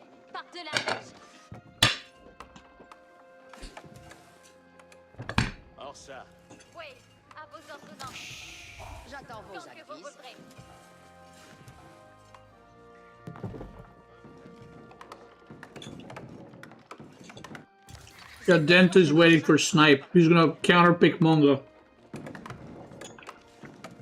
to ruin the guides.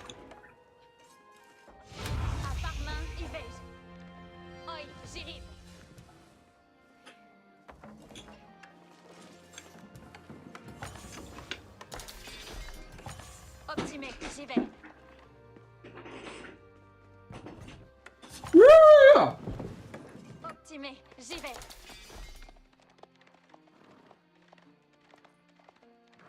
Oi, Géride.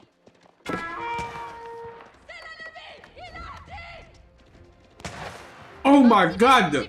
Look at this! That's just one unit! Oh my god, do you see that? He pressed Q. Géride.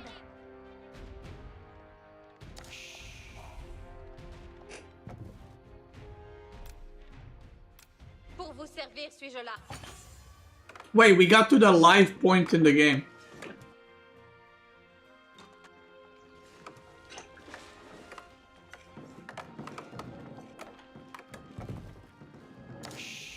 Point de repos pour les hardis. Apparemment, éveille. Wait.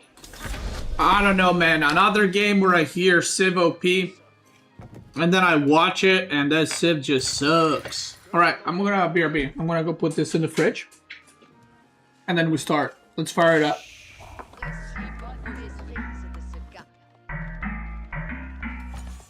Ah, si je suis fier de mon œuvre. Cutie rap.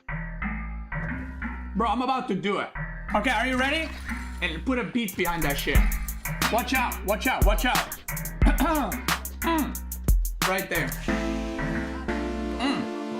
3 fucking scouts on the hunt like wolves, running through the fog, breaking all your rules. Click, click bounties, but I missed my route.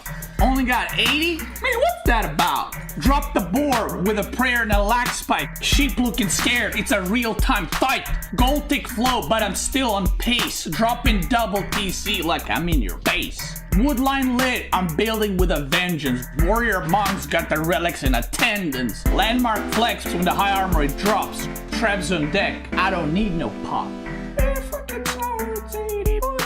Trying to farm by my map looking empty. Rus eco broke, but the wibe's still plenty. Click H2, now the deer run from me. This build order really trying to punk. Stick with the streaming, you got no future in rapping, yo. Let me tell you something.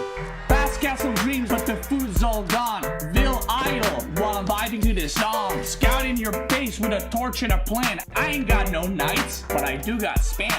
Yam speed boost? Nah, that's cute.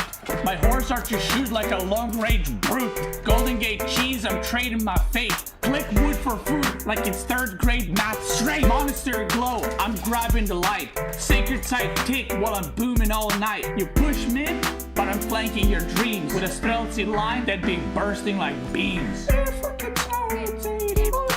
Roose life wild, yeah, it's funky. Only thing worse is your mangoodite rush, G. Low bounty, but I'm feeling lucky. In the Kremlin with the boys getting chunky. I don't know what that means. I got chills rapping that. That's how good it was. Can you get some poggers or what's up? What a banger right there. Wow.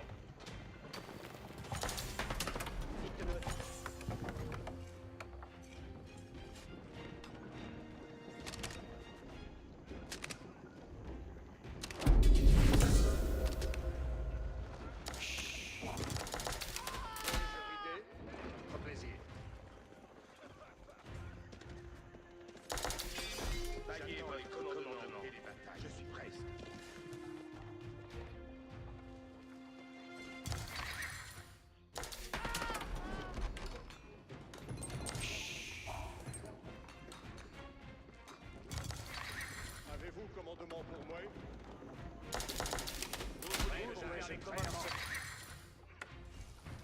Une œuvre bien assommée.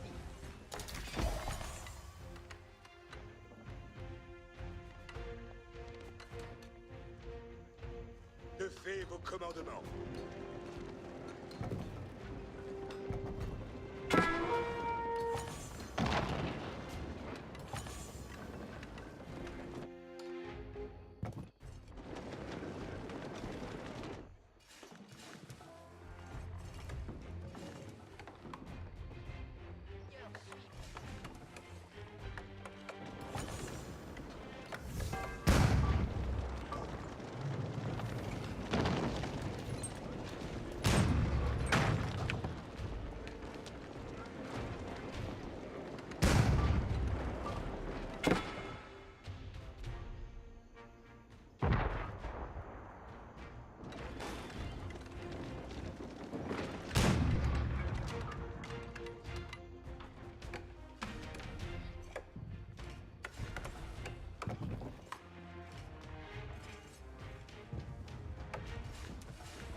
maîtrise de ce cas.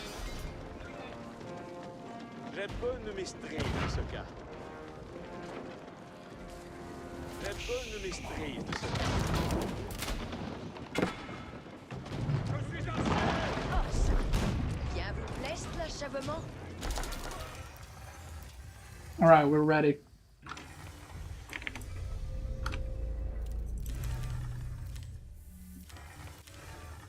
Oh, my game is kind of stuck. You want the ending? Oh, was it close to ending? I didn't say, sorry. Kick W. That's for next. We'll find out more on the next episode of how that latter game ends. Sorry, I didn't know you guys were committed.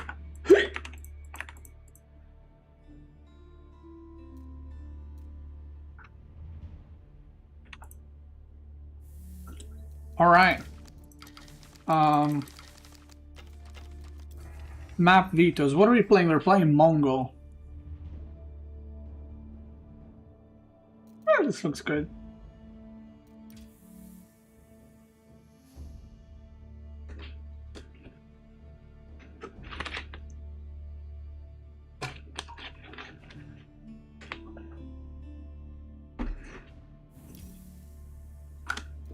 Let's get into it.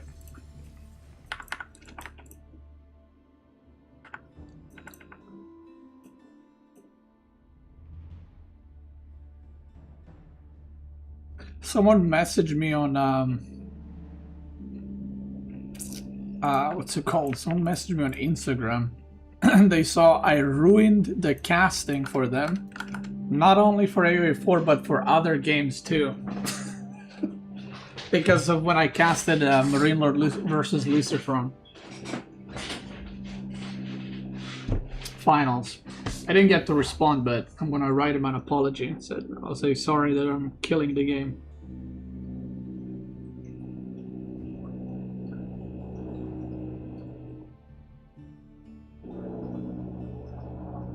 There's the chopper again.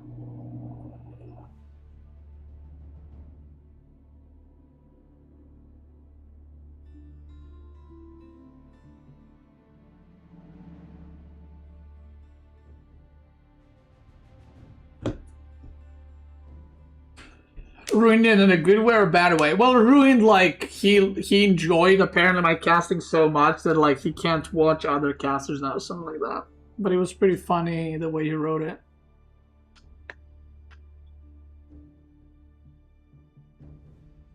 Hey Beastie, I want you to play against me. Okay. Thank you for letting me know.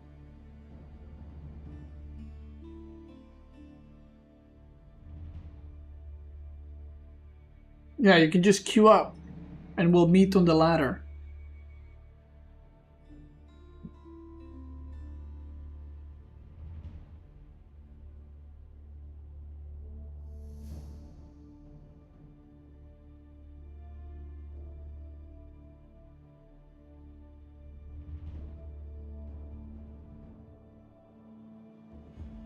We're planning to do Jushi video? Yeah, I'm planning to do all of them.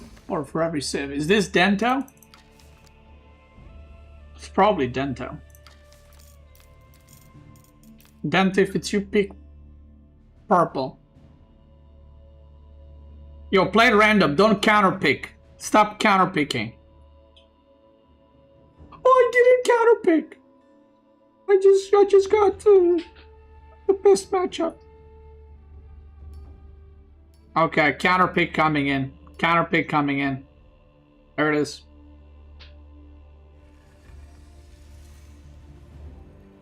Oh, there it is. Counterpicked. Alright. Gamers, this is Mastering Mongols. How to play it like a pro.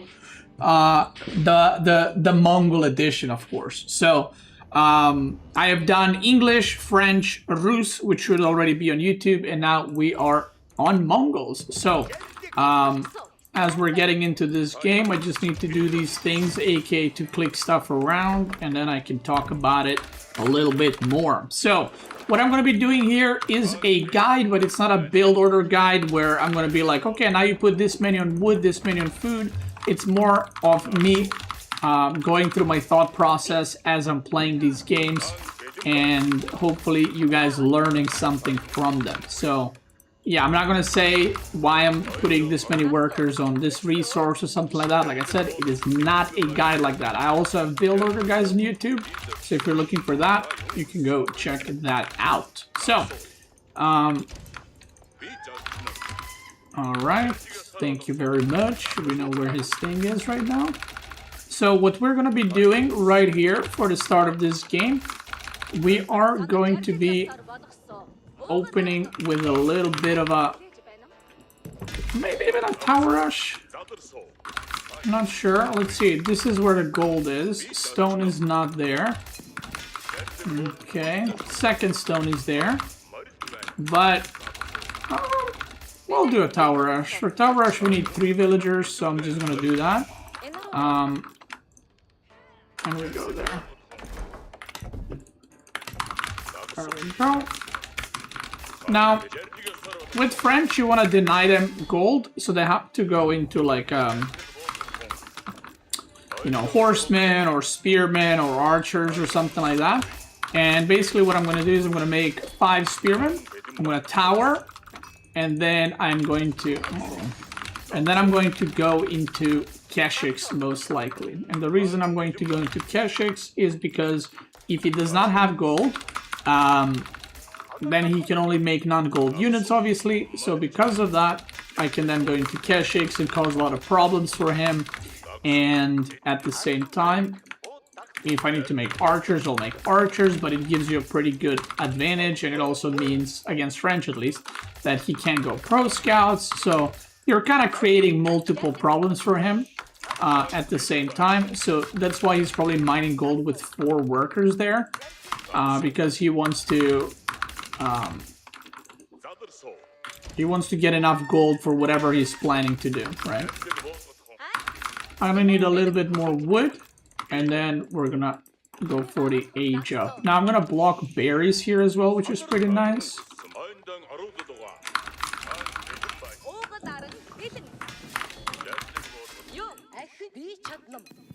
But he's mined a lot of gold. Maybe he's mined enough for pro scouting even.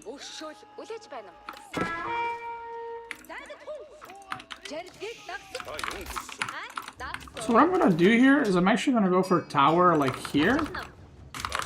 And this tower might even block his wood line a little bit, which would be very nice.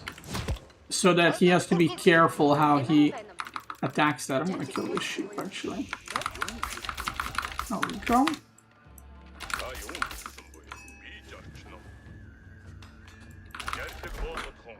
Oh, I got a sheep here too. Okay, I got more sheep than him too, which is very big. Why you rigged my wood line?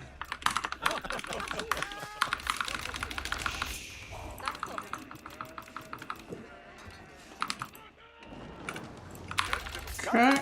You made a mistake not deleting that mining count, because now I'm gonna get the raid bounty or whatever it's called. Oh, there it is. And we love that.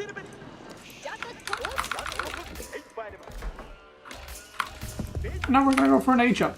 Now, Mongol, I will show you the trade playstyle, right? But I'm also gonna show you just the standard deer stone. I'll try to show you like Mangudai, all kinds of different combos that you can do with Mongol.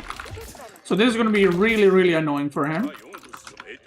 And I got more sheep than him by quite a bit. I think I got 14 or 15 sheep.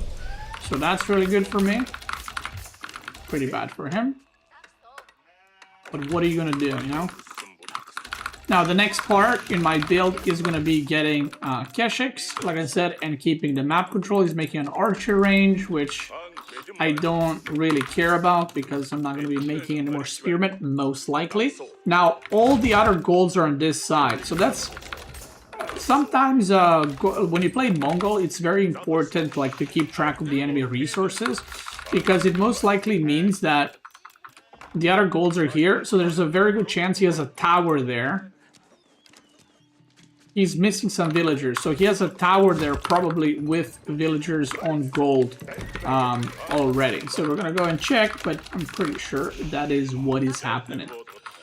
But what this tower rush did is it basically made him have to go outside of his safety of his base. Yeah, there's a knight.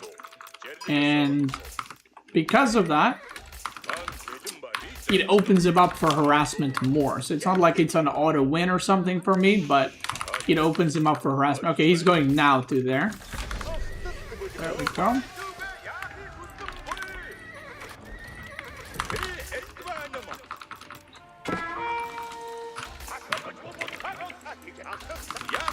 So what I can do right now is I can do a couple of different things, right?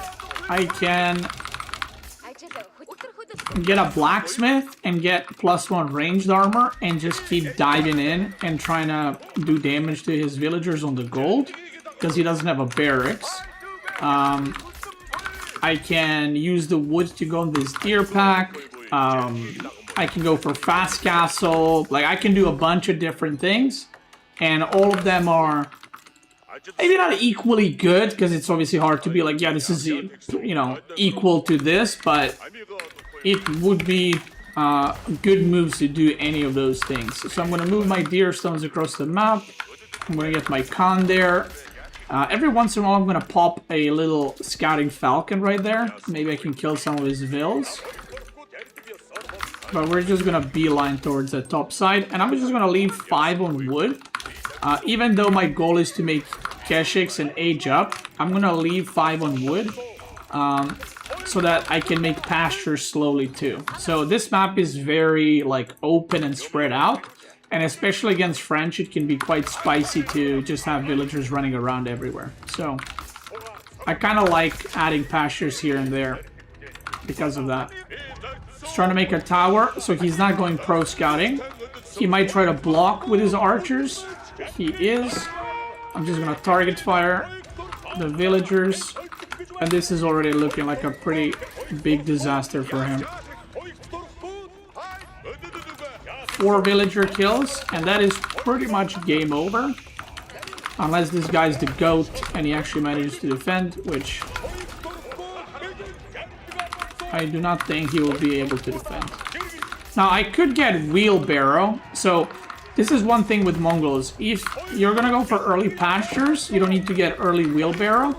But if my plan is to go for like a boar and the deer at the bottom side, then getting wheelbarrow here would be pretty good because I'm going to be moving my villagers around. So that's how you should be kind of looking at it.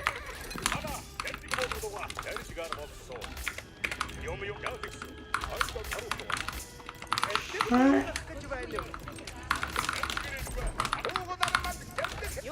I could get a wheelbarrow here. Let's get that.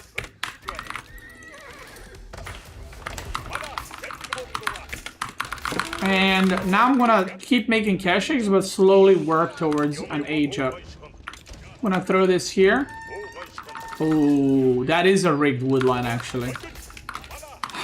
-1 worker. Yeah, he said earlier, why did you rig my woodline? That is a pretty bad woodline. If I knew it was like that, I could have even made it worse for him. I'm gonna send 5 more villagers at the bottom side. I don't have wheelbarrow, but it's fine because he can't have knights on the map because he's got to defend. So all his knights are here. So I'm just gonna go for a little engagement. Now I have +1 ranged armor, and my Keshiks do heal when they hit. So I can do some kind of nasty harassment here. I'm gonna use the speed aura. Not looking good for him. Don't know where his villagers are going, and that's going to be GG. So, that's pretty much how you can play this matchup. Now, if he added Spearman and he went Spearman Archer or something like that, I would just go Keshik Archer. So the point is to put the French player in like an uncomfortable position. Okay? That's the whole idea.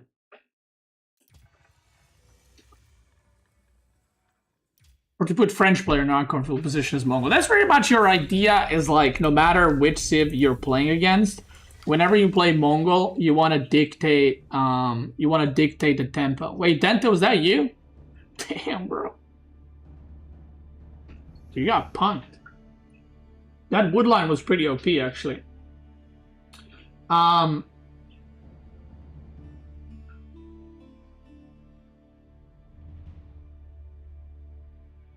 So, yeah, no matter which civ you're playing against, like I said, you want to get the tempo. There are some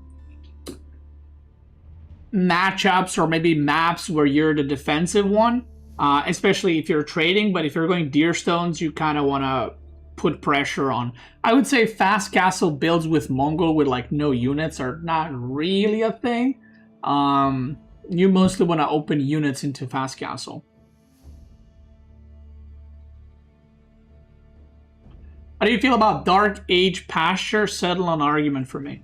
Dark Age Pasture, so Mongol used to be played with actually like 2 or even 3 pastures in Dark Age into Feudal without Spearman Rush or anything like that.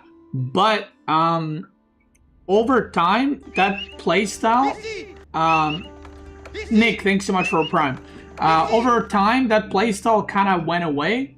And the reason that playstyle went away is that was used for castle rushing Mongol builds. So basically what you would do is you would go 2 or 3 pastures in Dark Age, and it would produce so many sheep you can actually get to castle without running out of food. Now, because you're not rushing castle anymore with 0 units as Mongol, it's not used like as used before. The reason you rushed castle before with Mongol is because Mongol did not have access to Keshiks, and they only had access to Lancers in Castle Age. So Mongol in Feudal Age was actually terrible. But now Mongol in Feudal is pretty, like, decent, good, whatever you want to call it. So it's a lot more common to just make Keshiks in Feudal Age. Now some civs, you want to tower rush, some you don't, some you want to open spearmen, some you don't. Like, for example, if you play against English, it doesn't make any sense to tower rush because their villagers can shoot arrows.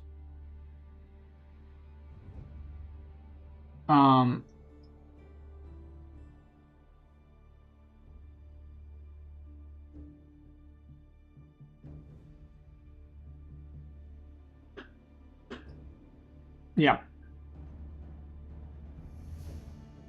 If you don't tower rush, you just keep gathering the early wood then. Okay, so that's an interesting question. And the answer to that is, if my TC is being placed very close, I just go gather sheep or gold immediately with those villagers. If my TC is getting placed a bit further away, I actually like to,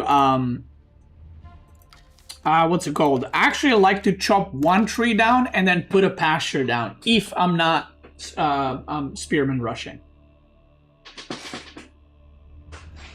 No tower rush on HRE. So HRE is a weird one. You can tower rush and then deny their gold because the meta is pro scouting.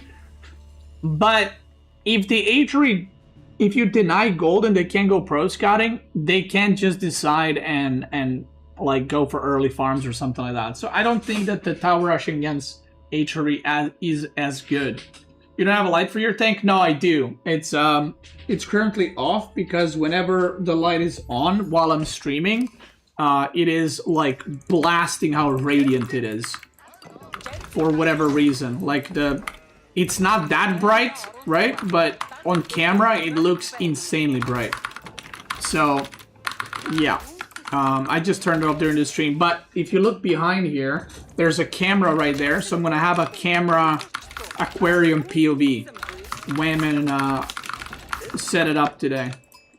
She just went for it.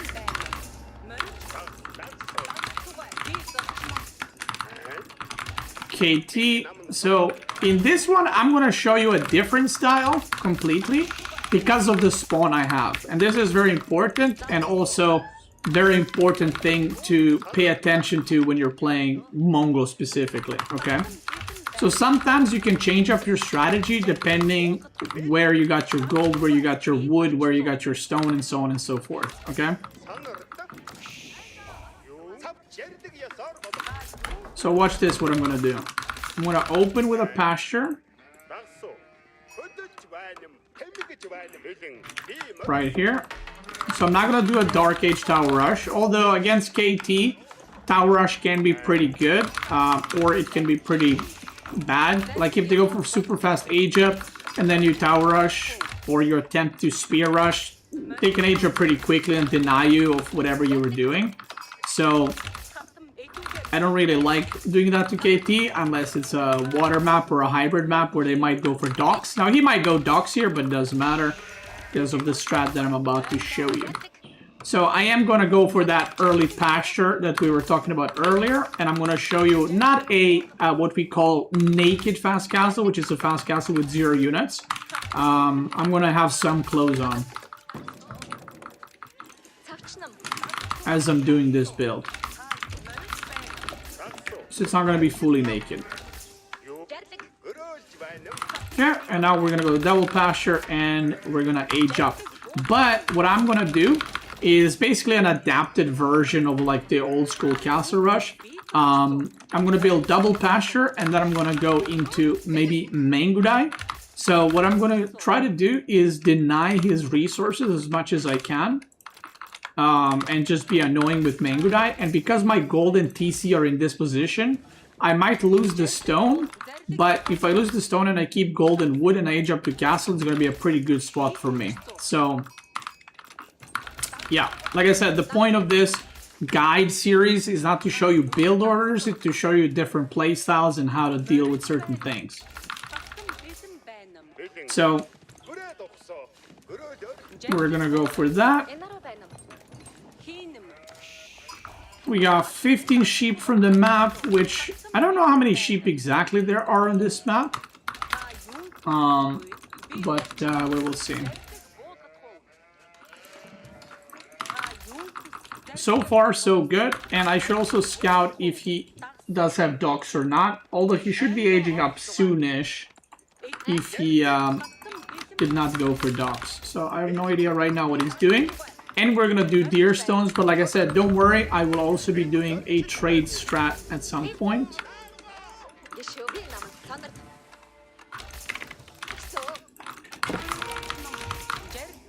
Oh wow, he opened Spearman, that's funny.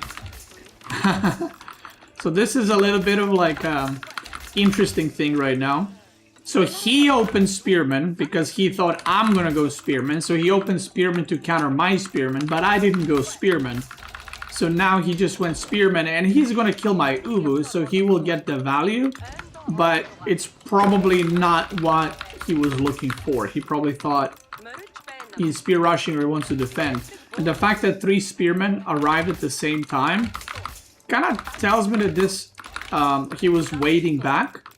And there's a dock too, yeah. So he made probably barracks here, maybe? Maybe he made it in his base too. Oh, he opened spearmen into barracks. Okay, there we go. He figured it out. Because there's no fishing boats here. So his build is spearmen into fishing boats. First fishing boat just came out. Which means that his age up is going to be quite delayed. Which, funnily enough, even though he will get a kill on my Ubu, this makes my strategy better, not worse. And you will see why in just a little bit.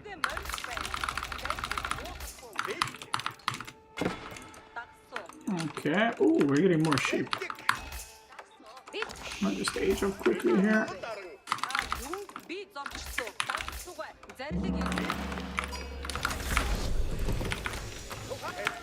So what I'm gonna do is I'm gonna go for Mangudai, which is not only gonna push this back, but it's gonna get me back the Ubu.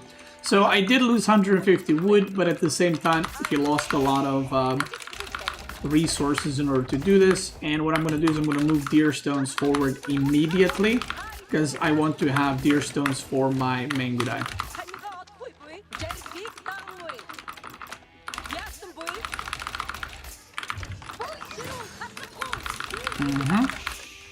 And we're just going to go straight to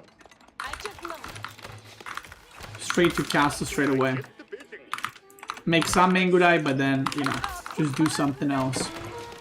And this is the part where the harassment begins, and I'm just gonna go for the big stone. It might look very risky, but it's really not if I have the map control, which I am going to have. He's gonna wall this off, which is fine, I don't care. I'm killing his scout right now. And I see the spearman, which is pretty big. Is he trying to attack from the stealth forest? Which is funny, because I can see in the stealth forest. We're gonna send our archer range there. And the next wood that I'm gonna be using on is going to be for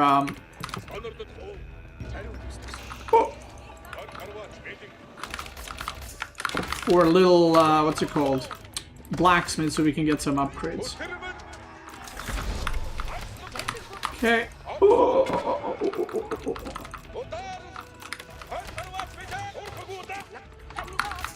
Okay, maybe I go drop off these sheep and then come back. I don't want to just lose sheep for no reason. Let's get blacksmith. See, my sheep count is really good.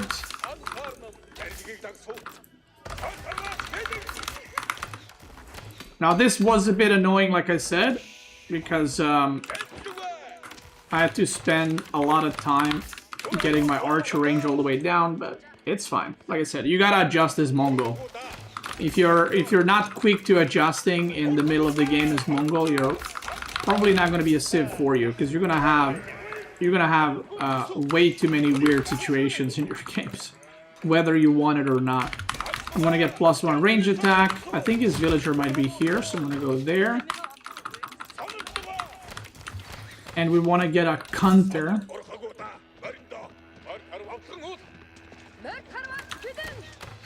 He might have gone dock here into barracks, actually. Oh, Pilgrim is here. He made a galley. Okay.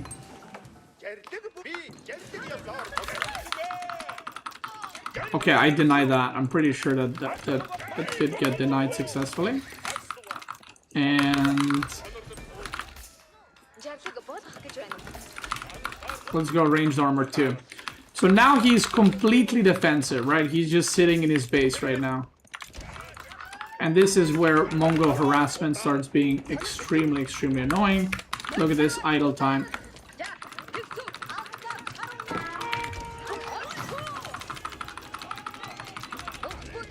He's got the Chandelier Knight, but we don't care too much. 2 more Mangudai arrive. He went on this wood line, so we're just gonna rotate a little bit. And I could make... I'm gonna make another set of Mangudai. Look at that. Another catch. I'm gonna make another set of Mangudai. And then we're gonna chill afterwards. Actually, I don't need Gur, because I'm going to go for step readout, and this thing can move here. Now we got the range from the counters, so I can kite and kill his units at the same time. He's walling off. Let me help him with that.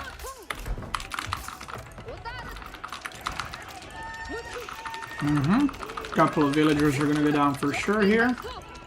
Now notice I'm trying to stay out of range, so I'm not greeting for villagers. I just want to make sure I kill them. And now we are going to go to the next part of this build or playstyle or whatever you want to call it, which is I'm going to go immediately into prayer tent, try to get the relics. Okay, he's going to run into my TC. We love that. More workers go down, and already the damage that I'm doing is really, really strong. And we're just gonna start collecting relics. Now, if I do a good enough job, he should be struggling to defend against this pretty hard. Now, this is a question. Should you upgrade Mangudai here? Mangudai don't actually get a lot of damage upgraded. So I know that sounds a bit confusing, but Mangudai scales terribly in Castle Age. So I would actually tell you to not upgrade Mangudai unless you're like floating a lot of resources, aka you have a lot of resources. And what I'm going to do is I'm just going to try to get relics. I'm going to pick off these pilgrims. There we go. And I'm gonna get +2 ranged armor instead, so that these archers don't do as much damage to me. And after this, we're just gonna go... That's right. We're gonna go fast Imperial. Now I can get a Mangudai upgrade. I don't mind it because I have enough resources. But right now, this is looking like a pretty nice game for me. I killed a lot of villagers. I'm super safe in this position. I have 12 extra sheep. Like, I have sheep that are dead, and then I have extra sheep on top of that. I'm gonna force him to just camp inside of his base and to not be able to move out. And another thing is, he has no clue what I'm doing. So, that's pretty good for me, too. He's mining some gold. I would rather intercept pilgrims. There's one right there. I'll activate ranged armor. I'll just go through. And I'm gonna get whistling arrows improved. I think this upgrade is quite underrated. It makes your con signal arrow last way longer and is just way better. Okay, I didn't intercept that one. It is what it is. But now we're going for that age up. Right here, right now. Okay, so this is both a good thing for him and also a bad thing for him. Now let me explain. It's a good thing because he's going to pick off one monk. Bad thing because if I control this correctly, I should be able to kill those easily. And if I do kill those easily, then he just lost 4 knights for not no reason, but, you know, he didn't need to lose them, if you will.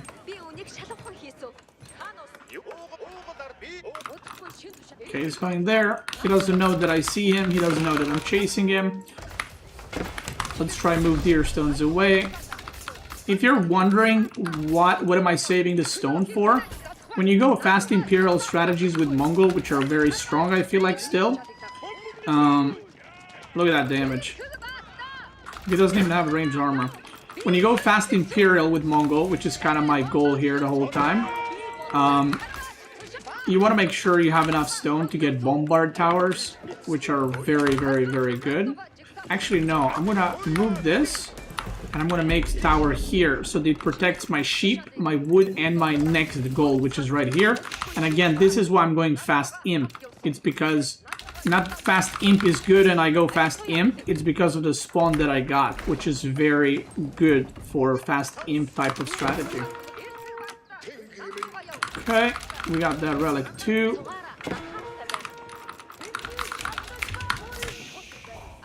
I'm gonna get textiles because he might dive me soon with all these units, and I'm just gonna counterattack with my dudes meanwhile.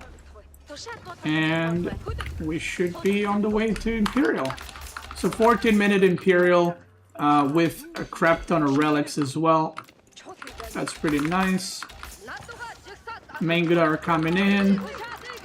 I'm gonna activate the defense arrow, and remember this lasts like a crap ton, like a lot, like 12-14 seconds or something like that. I don't know the exact amount, I'm bad with numbers in this game, but it lasts way longer, so it's just way, way better.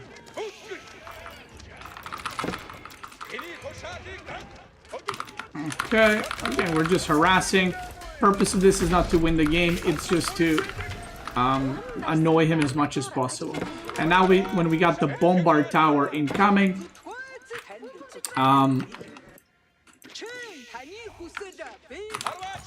him diving is going to be way, way, way more difficult. I don't know if that's walled. It's not walled, so we're just going to run through there. And now we actually, funnily enough, when you reach Imperial, you don't need food as much. What you do need is going to be... Actually, I'm going to play it safe. I'm going to go double bombard tower here before I do anything else. So you don't need a lot of food, because you do want to eventually start producing Mangudai, but I don't need it right now. So I'm just going to gather a lot of gold to make sure I get all the upgrades. So now you can start getting eco upgrades with this kind of style. Okay. And we want to try and get... upgrades, obviously. If you have a lot of Mangudai, incendiary arrows can be really good. And what units am I getting? I got knights, which is very nice. Let's put more on wood, because we need wood for some upgrades too. And the next thing that I want to do, so we got these monasteries here. The next thing that I want to do is going to be to just get as many upgrades as possible and actually start producing Mangudai, because Mangudai are the best thing you can make in Imperialist Mongol, in my opinion. So what are we getting next? Another round of knights, that's great. And you can see how many villagers I got on gold with 4 relics and with all this extra gold from step redoubt, and I still need more gold.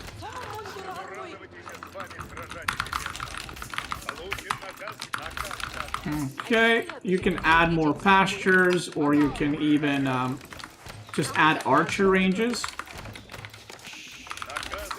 I'm getting tithe barns. 2 bomber towers makes it almost impossible for him to do anything. And yeah, this game feels pretty good. Pretty good. We're just gonna keep getting upgrades, because again, why not?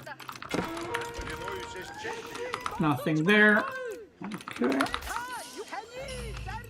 Let's go get that relic delivered. And this kind of style, it's like you can do it against every civ, but at the same time you have to be a little bit careful. This kind of play style, if you know how to do it well, I think it's like very hard to beat. But if you don't know how to do it well, you're just gonna lose a lot of games automatically, kind of thing. Because it takes a certain set of skills to pull this one off, if you will. It doesn't look hard, I think, or maybe it does, I don't know. But when you actually try it, you'll kind of see what I mean. So we're gonna go for double blacksmith. My economy is really good, and I can just end the game here. So I'll just do that. Yeah, I should be able to end the game here.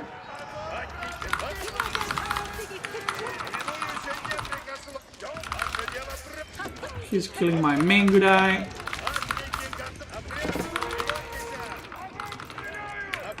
Okay, let's kill that. More archer ranges. And whatever Kaganat Palace poops out, we're gonna go with that too.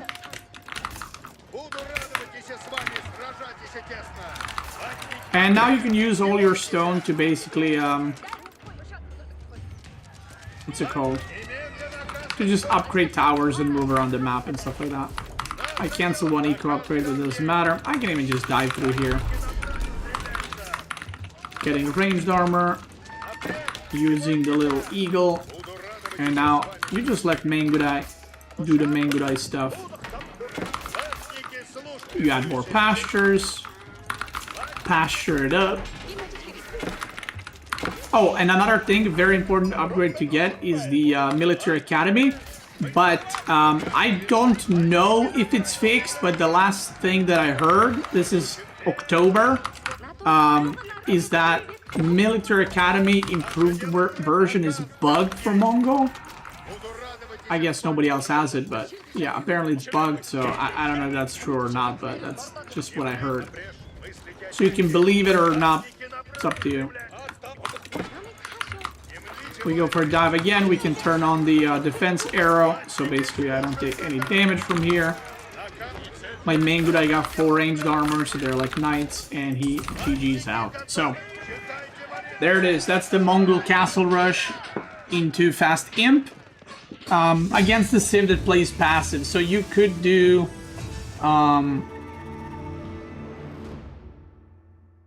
what's it called? You could do similar thing with Keshiks, but you also want to do this against like more passive civs, like maybe like Abbassid or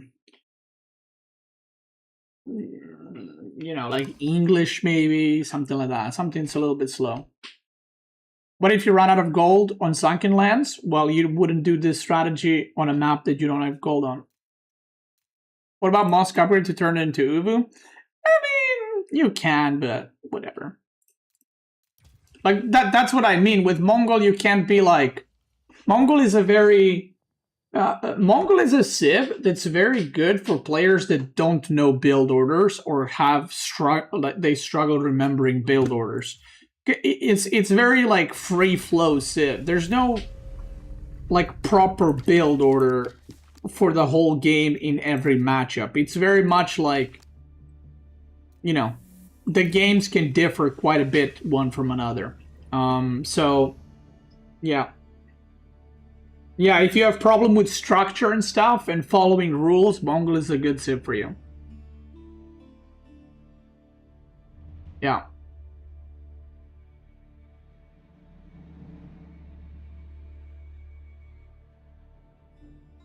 But there's a couple of other styles that I want to show you guys, like feudal all-in, Kashik archer based play, trade. Like compared to, for example, Rus has like 2 TC. 1 TC is not that great, and then it's like 2 TC or pro scouts. Mongol has like Dark Age style rushing, Dark Age just spearman rushing. Even pro scouting with Mongols, fast imp, all in feudal, trade. Even 2 TC Mongol can be done. Oh yeah, so regarding the lighting in the almost a bathroom in the thing, so you can't see shit, but I don't have the background. So what I need to get at the aquarium, at the fish place shop thing.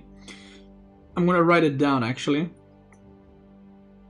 So I need background. So I didn't get that yet. There's no fish. I'm gonna go get them tomorrow. I need more plants. These red ones, I kind of fudged up with them. You guys can't see them, but there's red plants here. There's a camera right here. So this is going to be aquarium camera. So even if aquarium is not visible properly, we'll have this set up soon TM. Okay, and then yeah, should be good.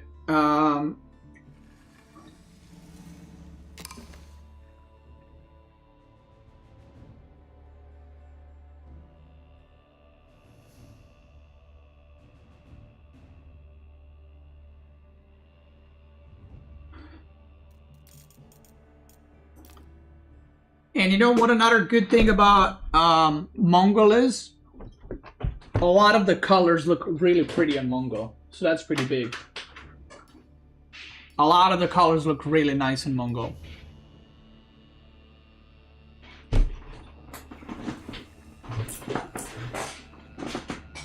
Okay, there it is, Lancaster. Do you ever do improved eco upgrades? I would only do improved eco upgrades once you are like Imperial, like trading and late game. Because Mongol is very tempo oriented, so I kind of feel like you want to use your stone on other things like towers and units instead of getting eco upgrades. Because people have tried that. Oh, there's Dento sniping with Lancaster. Okay, dude. Okay, dude. So, Lancaster. Now, Lancaster doing trade against it is a bad idea because currently the way Lancaster is played is just bajillion units. And they just kind of swarm you. So if you go for a trade, it's like trading against French. You don't want to do that. If it was old meta with manners, you would want to go for, what's it called? You would want to go for a trade, but because it's not the old meta and the meta now is to just go full baboon and attack your opponent, I would suggest something else. Now, we are going to open pasture simply because I chopped the wood, so might as well, because I'm not going to do a barracks rush, although he might do a barracks rush, so I need to be careful about that so I don't get pushed off my gold. So, some civilizations, like Lancaster, let's say, that open barracks, they can actually do damage to you because they can target 2 different things. Most matchups, the enemy can only target the gold, But if you're playing Mongol, the enemy can target your gold. They can target your uvu as well. So this is why I'm kind of going fast on gold, because I'm trying to get that mind. And he's got back gold and back stone. Okay. I'm not actually sure what my plan is here. I've been away from AoE 4 for like a week, no, 2 weeks. And then when I came back, I've kind of been getting back into shape, like, skill-wise. So I actually haven't played a lot of matchups, especially against Lancaster, because this playstyle is a lot newer, looking back into the meta. So he did not go for, what's it called? He didn't go Spearman Rush, so I kind of know what he's doing. Now, Hobilars are probably really good into Mangudai, so I don't want to do that. I kind of want to do a Castle Rush with a bunch of towers, I'm feeling like. Maybe with some Spearmen. I feel like that could be really nice. And maybe I could even do a little pro-scouting adventure. So that's kind of what I'm thinking right now. Fast castle with pro scouts. Or, do we just skip the pro scouts? Maybe we do skip the pro scouts. Yeah, let's skip the pro scout part. Let's not make every guide with pro scouting in mind.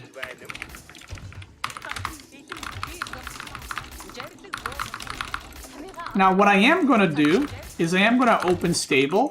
So, in AoE 4, if you can open with knights, no matter what civ you play, like, when I say if you can, it's like, technically you can with any civ, but if it's a decent idea and you can potentially do some damage, I think it's always worth opening knights, because you can always try find damage. But with Khan and 2 Keshiks, you can do quite a bit of work. So what I'm going to do is I'm going to leave 6 on wood. I'm going to go stable. And then I'm going to go into barracks and then make 2 towers and try to go fast castle into like man-at-arms or something to try to hold off his full baboon attack. That's kind of the plan that I have for me right now. So we'll see how it works out.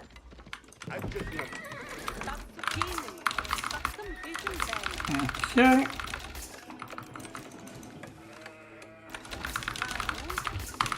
There we go. Because my stone is safe, so I just need to secure my gold, basically. And once we do that, then we go for it. Now, I think we could potentially here, against Lancaster, I'm not sure, but potentially Keshik Archer could work, but I can see that being pretty scary. So we ain't gonna risk it. Risk it, because there ain't no biscuit. Thank you. And I'm just gonna make 2 Keshik, okay? I'm not gonna make... Because basically 2 is gonna do the same thing as 4 in terms of I want him to like be a little bit worried and kind of chill in his base. I'm not trying to do some severe amounts of damage or I don't know what. You know, I'm just trying to put some pressure and make him be like, ooh, I need to be, you know, worrying about this or about that. Let's go for another pasture.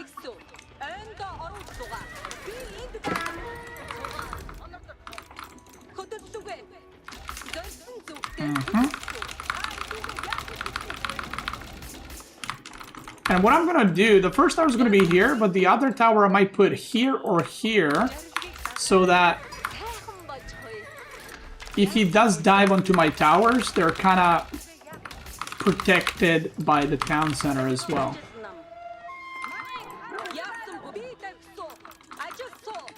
Okay, he's making lords. And I'm gonna go for another pasture here, because I'm planning to not move away from my base, so I kind of need more pastures for that.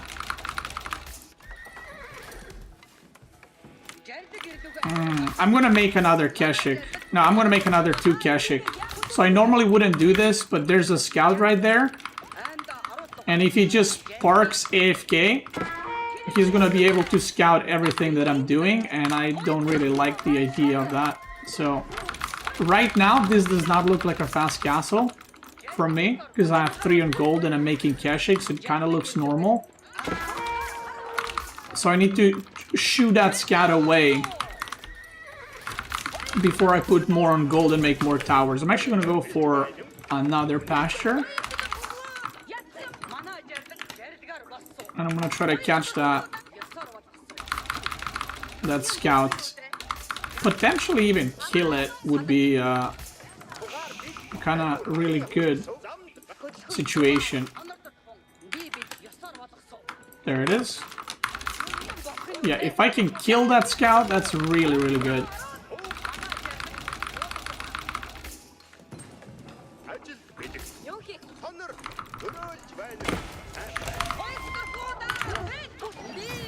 I can use deer stones as well.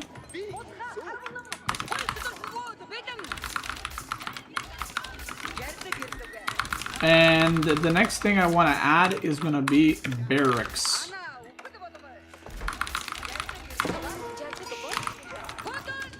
Okay. I wonder if I can fight this. Like, I genuinely don't know, because I just haven't fought Lancaster with... So I don't know how Keshiks interact with these guys. I can put deer stones there. It's not a big deal. See, because I went Keshik, and because I'm doing all this aggression, he's playing so passive. You see that? And AoE 4 is a lot about, like, putting pressure and showing your opponent your teeth. It's like showing your opponent your front 2 teeth, and you basically got fucking no teeth in the back. You know what I mean? But they don't know that. Like, you can chew, but they don't know that.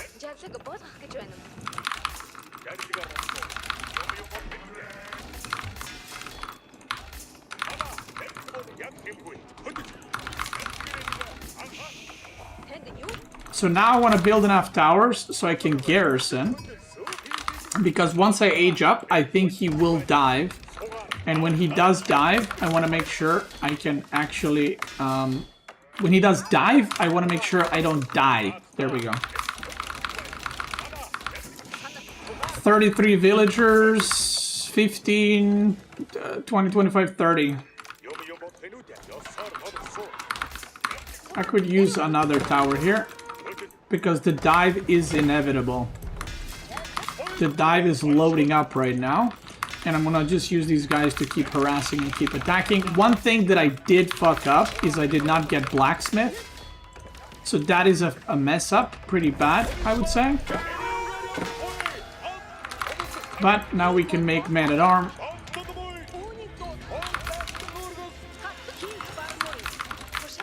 I want to get blacksmith for +1 ranged attack. He's killing my landmark, which I literally don't care about. So that landmark is just buying me time right now.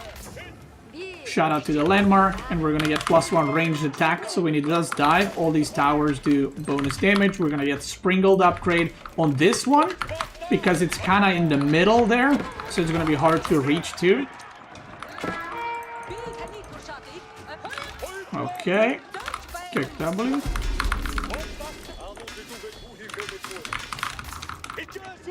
And you can always kill these guys as well. I could upgrade Keshiks. I mean, it's not an expensive upgrade. So every time I get some a range away from the spearmen, you know, I just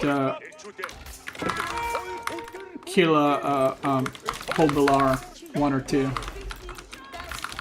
I'm gonna get melee damage like this. Boom. Kill another one. He's got a big army, and I don't care about this, like I said. RIP landmark. I'm just gonna try to intercept reinforcements instead, and I'm gonna keep making men-at-arms. I'm gonna get villager HP. Maybe could have gotten it a bit earlier, but it should be okay. So there we go. The diving is happening. I'm gonna target the lords.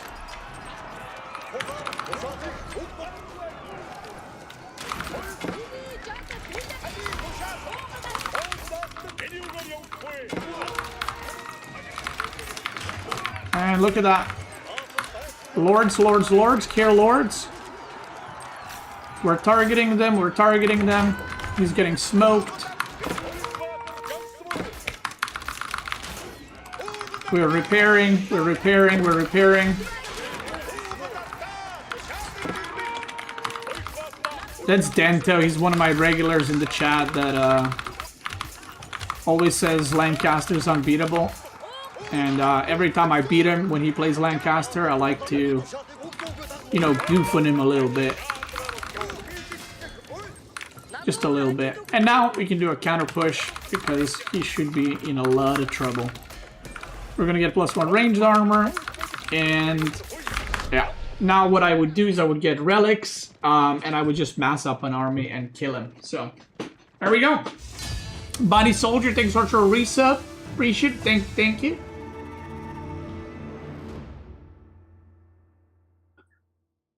He's just bad, it seems. I mean,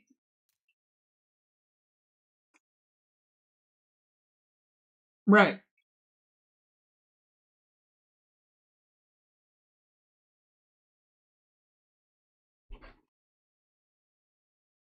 I mean, how hard it is to make 3 manners and then make units and A move across the map. That's Lancaster.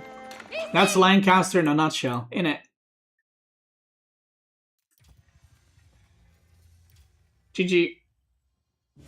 900, thanks so much for the 2 months, brother. Appreciate it. Let's go into the next game. Yo, these games with Mongol are going fast as hell, I gotta say. When did I start? 155? How many games have I done already? 3 or 4?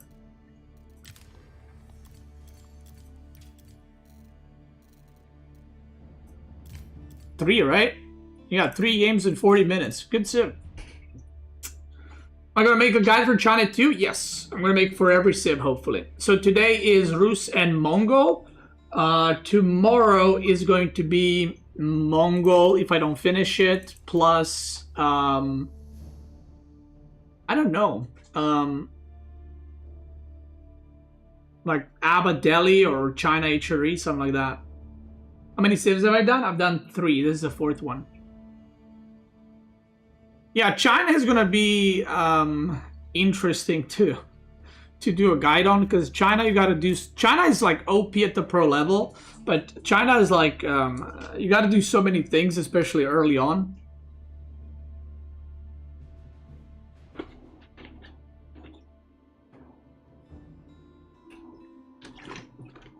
Did you already do English? Yes, it's on my YouTube channel. It's already uploaded.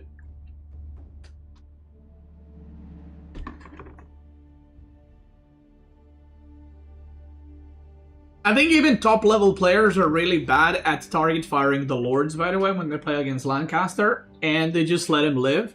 Like, lords have a lot of HP, but they give army 5% HP, the whole army. So killing the lord and just killing one by one all the other lords reduces the enemy percentage HP by 20%. Dento says Mongol S tier. Kick W.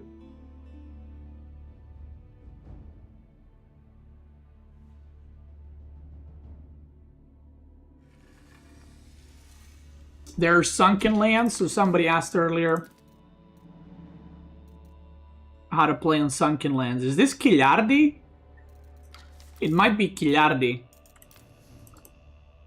If it is, it might be hard to talk and make a guide when playing against like a top level player, just because the matches are more intense, but I'm gonna try my best.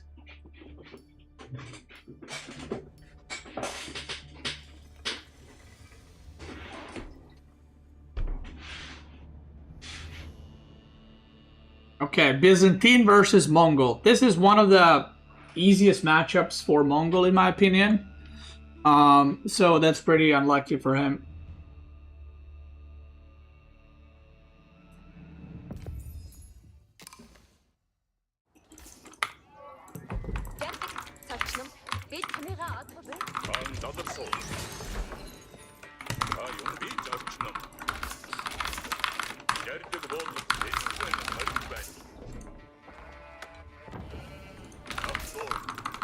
Sometimes when I rub my eye, I'm like, did I rub my contacts out with my eye.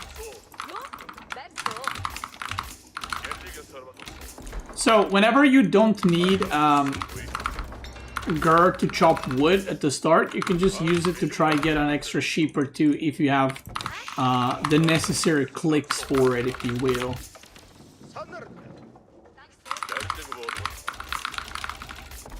But I'm not finding any sheep, so that's pretty unfortunate. You're usually able to find like a sheep or two. But yeah, this is one of the easier matchups, and like I said, pretty unfortunate for him, but pretty fortunate for me, I guess. And what I'm going to be doing is I'm just going to do a tower rush. Ooh, I could kind of go on that goal, actually. Nah, I'm not. Wow, can I really not find a single sheep with this? Oh, there's one.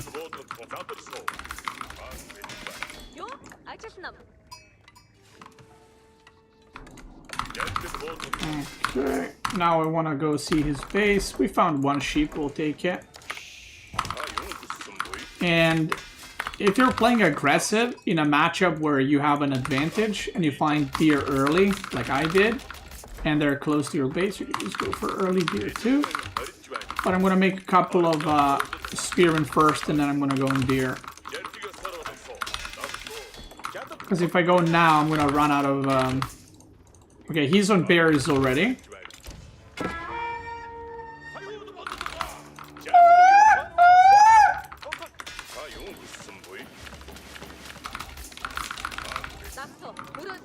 Okay, I'm still gonna tower rush those berries, I think. Or maybe we'll get a better spot to tower rush, we'll see. I haven't decided yet.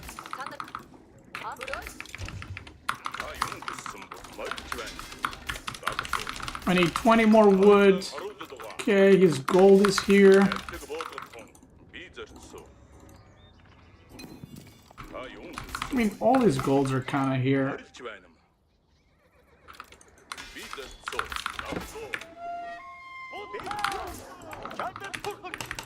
I'm just gonna tower rush the berries here.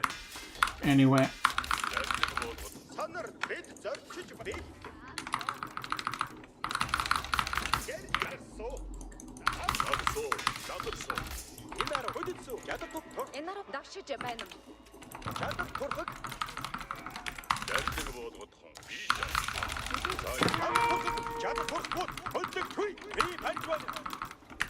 One thing I kind of messed up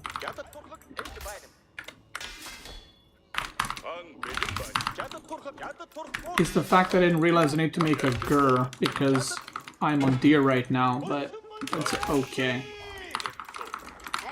It's not a biggest deal. I'm just trying to be annoying here, as annoying as possible, and we're just gonna do that.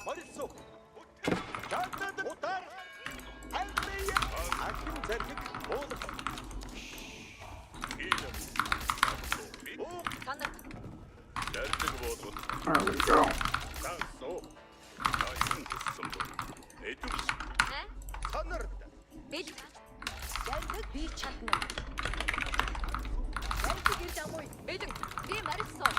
We go back. I don't think he has enough oil with that, but I might be wrong. Now those berries are denied, and I want to get these deer ASAP. So that when he does arrive with horses, I'm pretty much done with the deer pack, and that means I just got extra food out of nowhere kind of thing. Let's go for deer stone, and let's gather out these deer, shall we?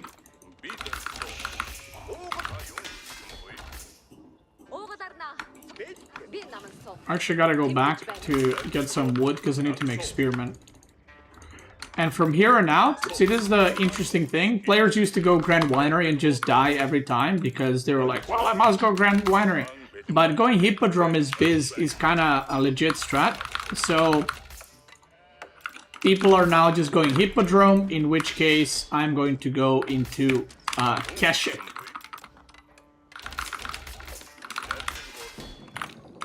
So we're gonna open double Spearman just so I can defend my villagers, and then we're gonna go into Keshik. If he goes Limitane, then I'm gonna go Archers.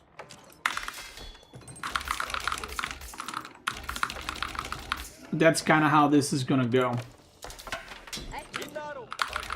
Here we go. His scout is on the over here, or went there, so he doesn't know that maybe I'm on the deer, or he's not aware of it, I'm not sure. But right now I have a pretty good vision. I know what's up. He might harass here, but like I said, I don't care. We're aging up.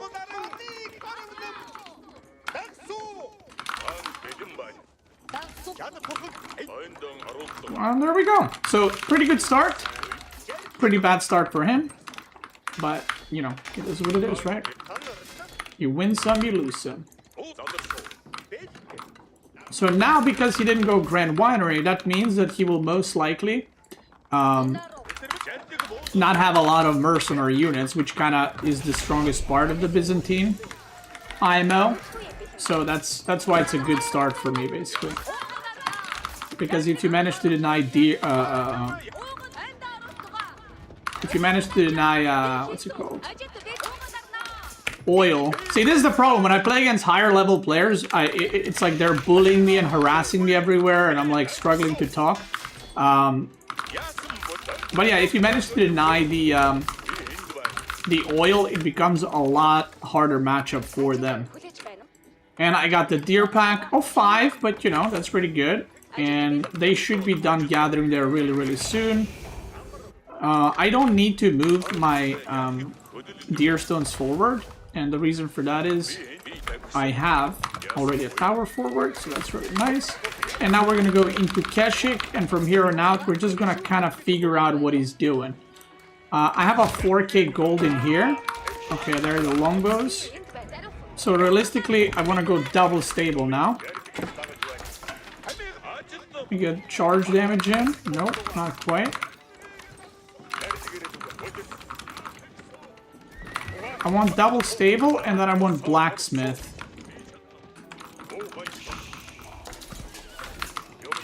You go this side? We're gonna have some spearmen on patrol there. I don't know if he went back. I guess he went back. I'm gonna go on these bears over here. And we're gonna go blacksmith, get +1 ranged armor. And then we're gonna see if he's making Limitane or not. Okay, the longbows are there, I just saw them. We have a safe rally point right there. We're gonna get wheelbarrow. And my goal right now is to starve him out of resources.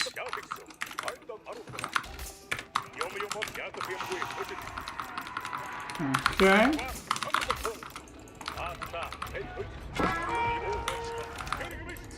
Okay, he needs to get this, because if he doesn't, he's just gonna fall further and further behind. So this is where I need to prevent this, so that I can remain ahead.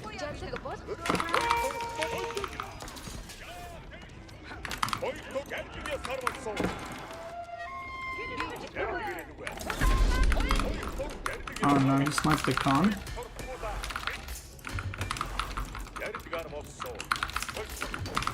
I don't have ranged armor. Okay, Limitane are here. So now what I could do are two different things. I could go archers, or I could also age up.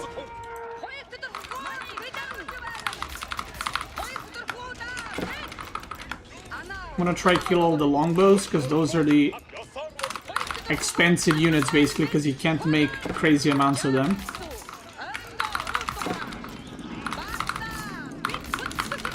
Very nice. So I could go into archers, or I could actually go into an age up and go... what's it called? Go into castle.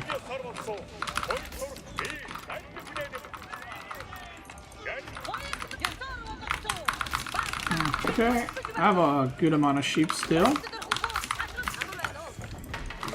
Make another pasture, and he also used Triumph ability, which you do not want to fight when he has Triumph ability on. because it does crap load of damage. 암으로 해놓어. 소가. 소가 야딱 영배. 자 텍스트. It'd be really nice if I pick this off. Although he can just remake it, so it's not end of the world for him, but it's just a nice pick off for me.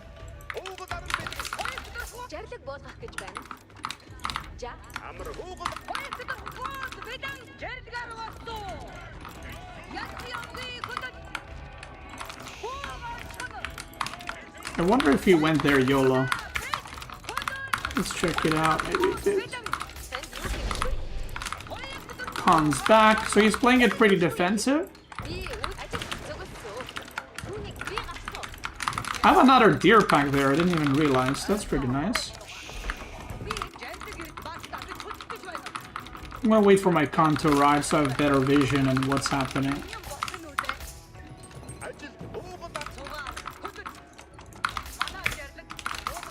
So this is a situation, I'm again in a situation where I could go fast imp, actually.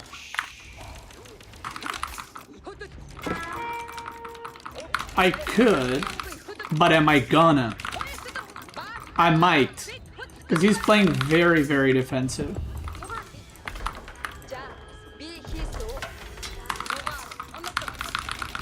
I'm making more spearmen. 15 villagers. He is raiding with horses, I know that.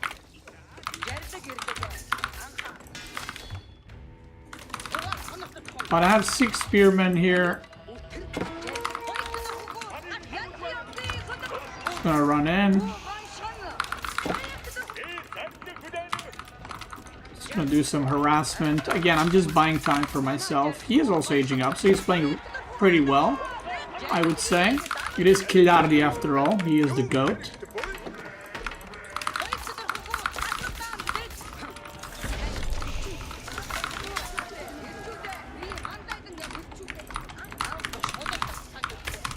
Okay, so again guys, I'm trying to commentate, but yeah, Kilardi is like a top level gamer, so I gotta choose when I talk, otherwise you won't clap me. Now, I think I'm still doing okay. These guys can chill and go back. Let's go monastery. I'm causing a lot of idle time for him, which is pretty nice for me. And I feel like his unit comp is not that great. It's mostly just Limitane with very few mercenaries and a lot of horsemen, which is like whatever. So I think I'm doing alright right now.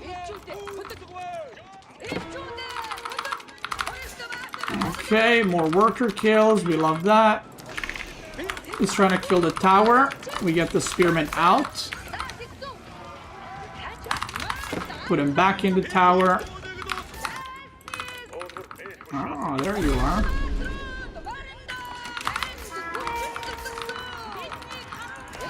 That's down. And now let's keep getting relics, and let's go fast imp. Fast imp at this level usually forces super all-ins. So that's kind of my goal for this, basically. I want to force him to all-in me. Even though maybe he doesn't want all-in. But at the top level, if you go Kaganet and the opponent doesn't respect it, as in... just is like, yeah, you go Kaganet, I'll just chill. It's pretty much game over. We're gonna start putting towers again. He's trying to catch these, but... again, I'm doing pretty good eco damage. Now, not an ideal situation getting caught here. This is one of those where I lost the units, but if I manage to survive the counter push, I'll be fine.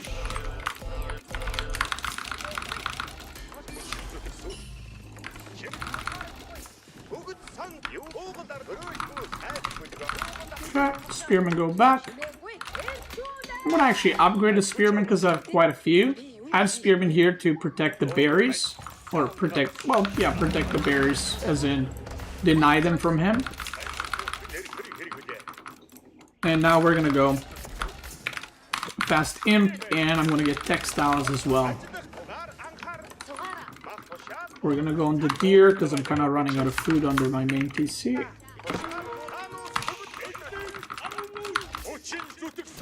Get that.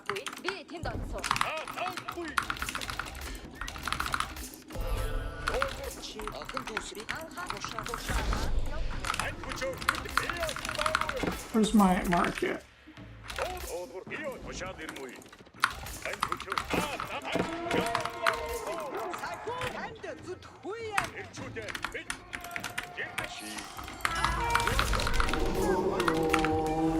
So I already have +2 range attack for my towers and stuff.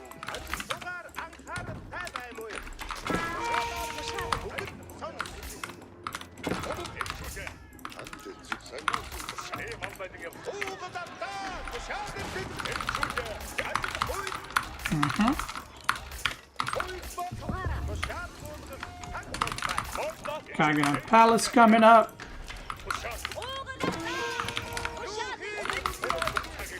Now, a very similar thing to the last Fast Imp. I kind of didn't expect I'll get 2 Fast Imperial games, which is kind of funny. Because those are, I would say, not too common. But here we are. Now, I'm getting Military Academy upgrade, which for Kaganet, like I said, is really good. I'm going to get 1 Springle Tower. And then we're going to get this into Bombard Tower. I'm going to get some food. And I'm just going to make some Men-at-Arms and Keshiks. Like, right now, what I need... I could also just go for Mass Bombard Towers or Mass Springle Towers. I think that's going to be better, actually. But basically what I need is I just need a bunch of units to hold and to tank for my towers while he gets away from my stuff, so I can actually get that value from Kaganat Palace. And we're getting Palace Guards first, which is okay. Could be better, could be worse. Okay, he's checking that, so I'm just gonna send a 2 Keshiks there immediately. Because that is very sus, if you will.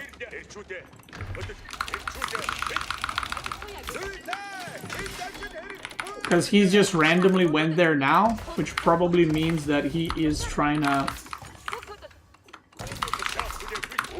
get those berries there. Now, one of the more common things you can do from this point on is actually to go into Hand Cannoneers. And the reason you go into Hand Cannoneers is because you gotta find a way to spend your gold. So last game that I played, similar to this, I went into... what's it called? I went into Mangudai. But this game, I can't go into Mangudai because he has longbows and it's too early. Like, I'm not in a good enough position to go Mangudai. So we're gonna have to play like this. Oh, that's big, that's big, that's big. I got in. That's really bad for him.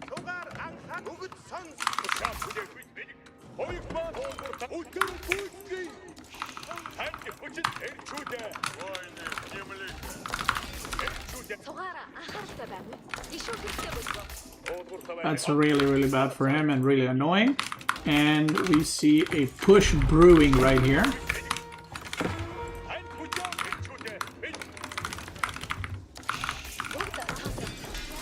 So basically, I need as many units right now to just hold for my Kaganat Palace. That's the whole goal here.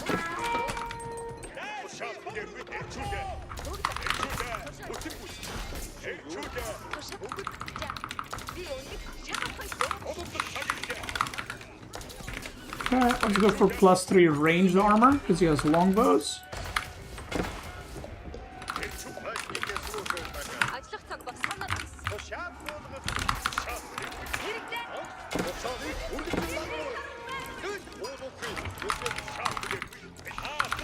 Got a lot of cataphracts,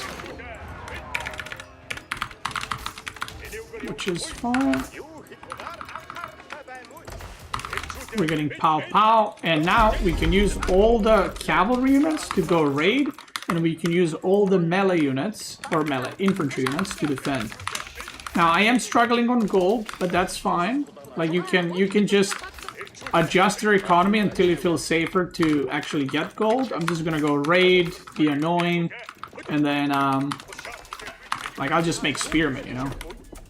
We got pow pow. We're getting knights. I can fight this, I think. I got Imperial Rus Knights, so I should be fine. And yeah, I am fine. It says what the fuck.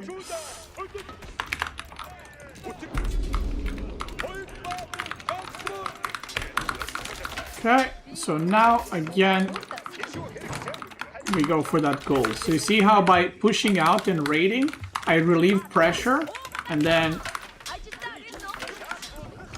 we go back onto the gold. You can do some micring here with these guys if you want, or lose them like I just did. That's also cool. I'm cool like that. You can also sell food, you know, in order to get more for hand cannoneers or something. Now, I don't have towers protecting my gold, which is unfortunate, but, you know, can't have everything.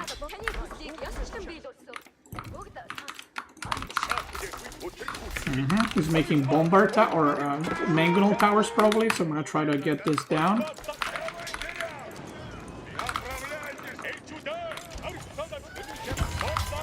And this is his whole army right now. I need to check what his economy is looking like in the game. Ooh, I didn't have +2 range attack. Okay, I'm getting +3 now. I thought I had it already.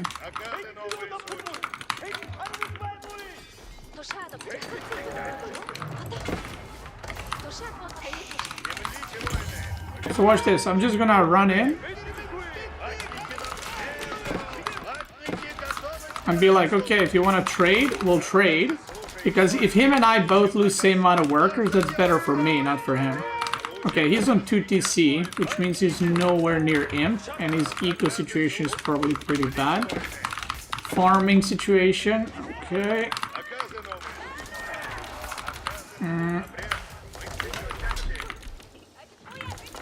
I think I send it here, actually. This doesn't look that strong of an army, I'm not gonna lie.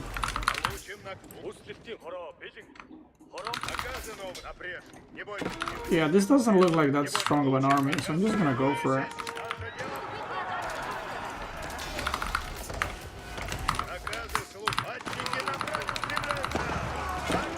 He has some land shit, so I'm just gonna chill back for a little bit.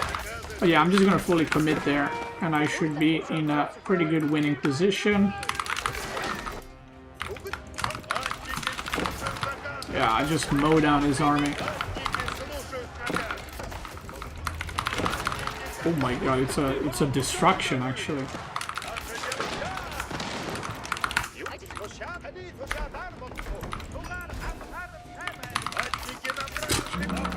Fucking destroyed.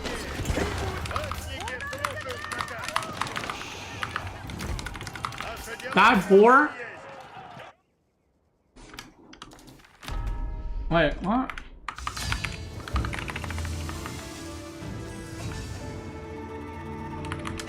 Wait, what the fuck? Wait, he lost everything to the boar?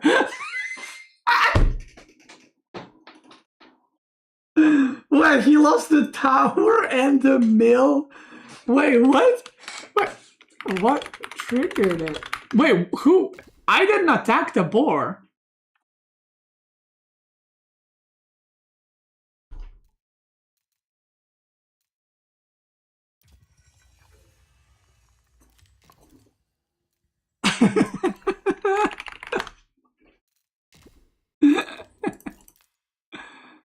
Well, there we go. See, guys, you always say, oh, he's just playing weak players and he's making guides. I just beat Kilardi, okay? He's the GOAT. He's crazy good, this guy. This is the first time I ever beat him, actually. Kilardi is a really funny guy. That being said, I have to check replay.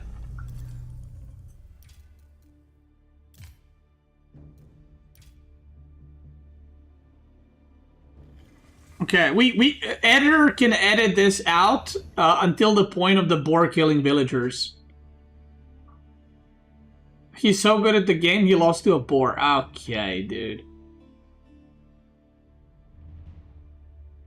Don't... Kiladi, you can't tell me you lost a tower and 6 villagers to a boar and then say you can't...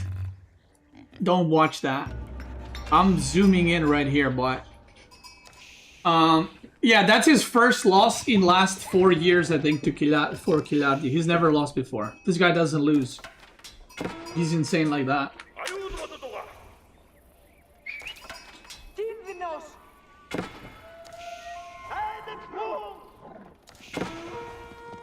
Yo, I even helped him with how much oil he needs. That's crazy.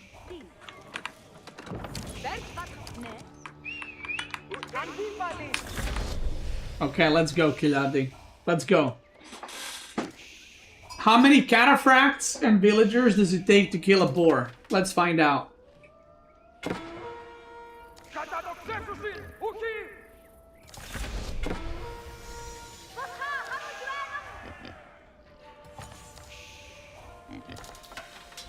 Well, I didn't know it keeps making sounds if you select it. Dude, I need a shirt that says 6 fucking villagers and 5 cataphracts and I died to a boar. Oh, and the tower and the mill. I forgot about that.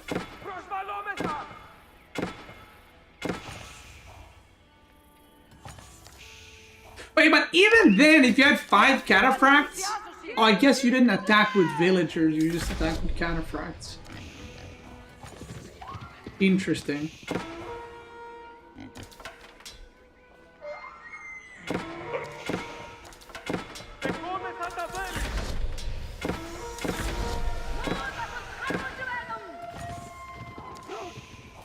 Killardi the goat. Okay, we're almost there, guys.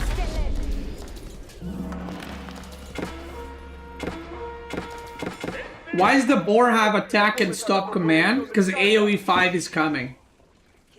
I think this is proof that AoE 5 is being made right now.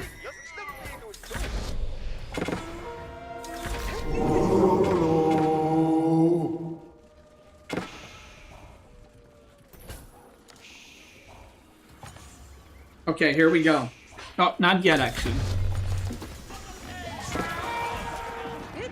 Oh my god, this one spearman killed 2 horses? What a good value. Look at this. Watch this, watch this. Let's watch in slow-mo.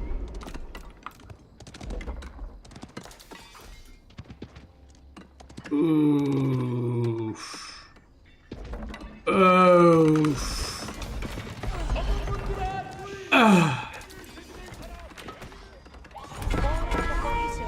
Oy, oy, oy, oy, oy. Okay. Here we go. Here we go. Here we go. Here we go. Here we go. Here we go. Here we go. Here we go. Here we go. 5, 6 cataphracts are going in on that boar. Let's see what happens. Beautiful pull by Kilati. Kilati. He got it! No way! He actually got it!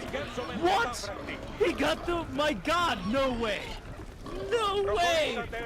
That's crazy.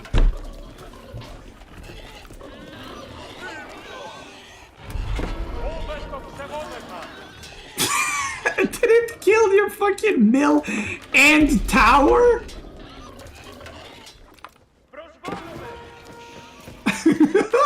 Imagine you're Kiladi and you look... Fuck, I wish I could see his face IRL when he saw this.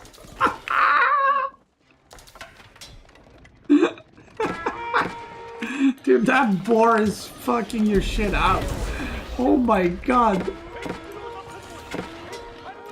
Dude, that boar had more kills than Killardi this game. Jesus. Alright, let's go to the next one. Paid actor? Yeah.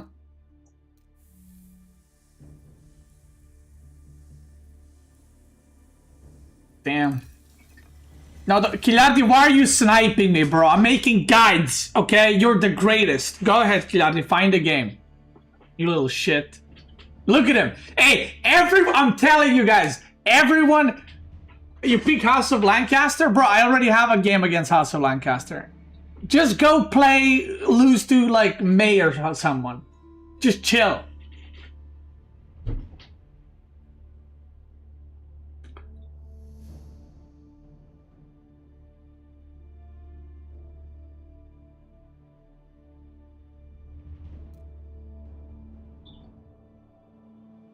Top tier game. That was a game.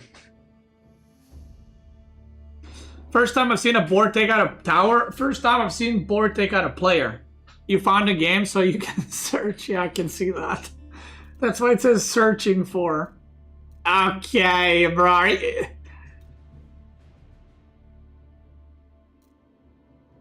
Running away from top House of Lancaster? Guys. I am trying to make a guide, okay? I don't care about your delusions about House of Lancaster being good, okay? Put some money on the line and show up. And shut your mouth, okay?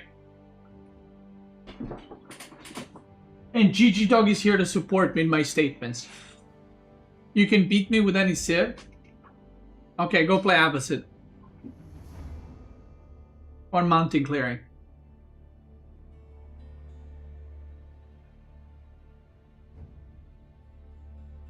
Kilardi, if we played games and every time you beat me I made a guide, my YouTube channel would be empty for the next 3 weeks.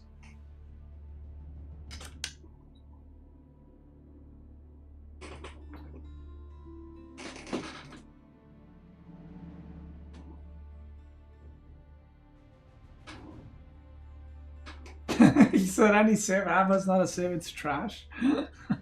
Okay.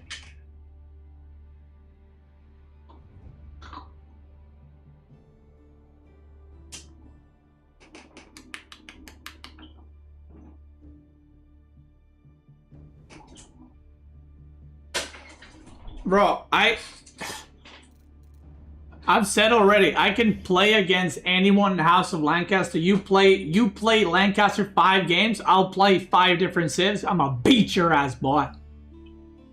You saying you're gonna beat me with House of Lancaster if I play China or Jushi or HRE? You crazy? You crazy right now? You crazy right now? Oh, stop.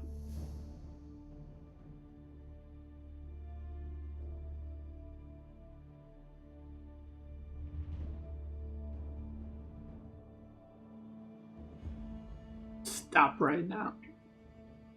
Dude, Kilardi is so high rated he can't even find a game. Jesus, this guy's fucking good. How is he so good? Like, the game cannot find him a match because he's like the GOAT, basically.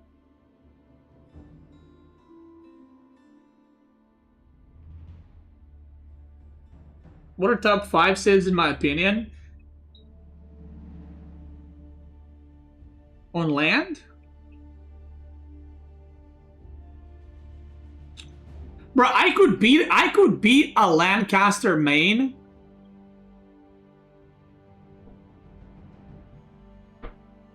Bro, okay, if Kilardi plays Lancaster 5 times, I beat him like a 4-1. For sure. Maybe I lose 1 game, like I disconnect or something.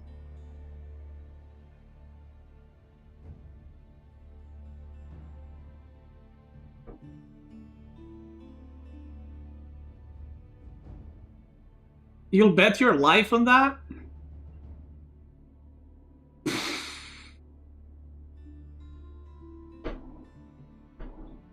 Kilardi, I'll embarrass you, don't...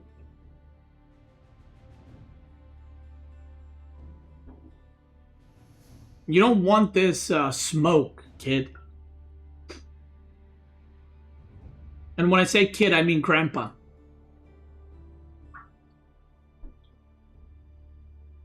He's kinda old, not much life left. Damn, bro, chill. I mean, that, you know. Dude, you know what I could pick? China, Jushi, HRE, Byzantine, And what else can I play?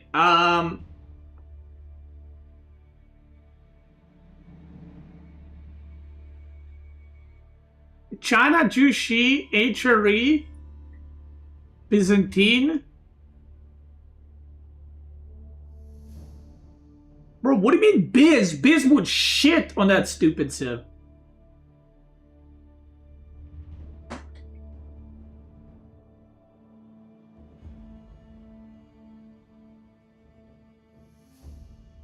No, Dento, don't snipe and counterpick. That's lame. Like, if you're just gonna play Lancaster all day, like, I don't want to have 3 Lancaster games every guide.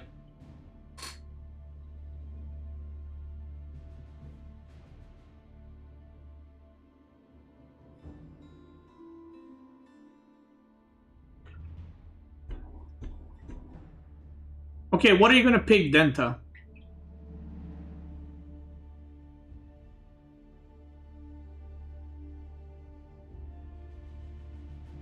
Rus?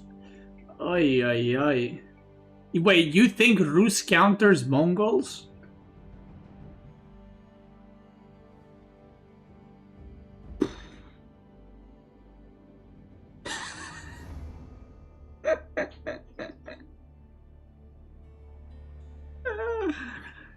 Oh my god. Go for it. No, I'm joking. Rus is really good against Mongols.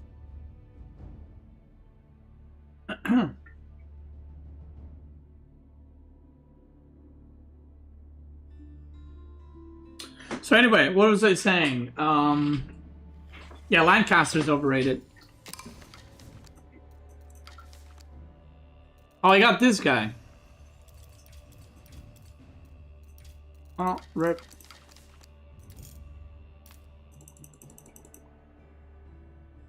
Wait, is this you? Oh no, it's not this guy. Well, Dente, if you lied, you get a permaban, so, you know.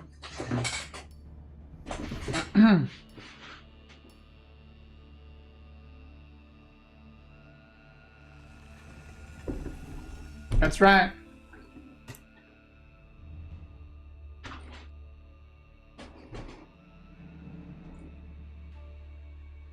Yeah, next to Jiggly. That's right. You're gonna be a t-shirt. Alright, we're continuing. Another game, another day, another dent. Oh.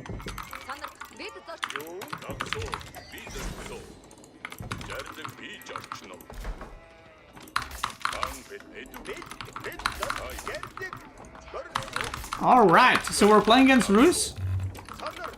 So this is the hardest part of the game for Mongol. To start. So, we got a pretty decent spawn. Now, I had the chance to either go for basically TC right here or go TC right here. I ended up going for TC right here because A, I get a deer pack and I prevent him from taking a deer pack and potentially another deer pack, which is right there. And at the same time, I get to protect my Uvu, because Roose can open with like multiple, what are they called, scouts, and then go on your Uvu and be super annoying on it. So I really like this kind of TC on Uvu kind of angle, plus the deer, plus the berries. That looks pretty good to me. And Roose used to counter Mongol quite a bit, like I'm talking like a couple of years ago, not like last week. Could have also gone for this gold, but we can save that for later. But I feel like these days this matchup is quite playable because Roose likes to go either out for early food or they like to go for pro scouting. And again, I don't know what the new DLC is going to bring, which is coming out very, very soon. But in general, if the enemy is like out on the map or they go pro scouting or any type of gameplay like that, going for a lot of harassment is really good. So opening Mangudai against Roose is quite nice as of right now. As of right meow. So what I'm gonna do So what's unfortunate is I don't have wood. So I'm gonna have to send these guys to chop wood or something, and then yeah, so I can make another gur for wood. But we got deer as a trade-off. So this is why I said like having a build order for Mongol is pretty hard. Anyway, we're gonna open Mangudai, and we're just gonna be mobile on the map. This is a pretty good spawn for a Mangudai opener because it's very, very safe. So that's what we're going to be going for. And I'm going to age up with 3. I'm not going to rush it or anything like that. I'm just going to go with 3. And see where we land from there.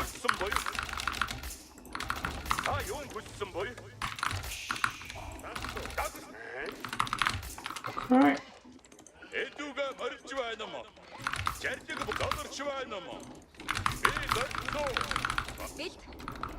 I don't need this many on that.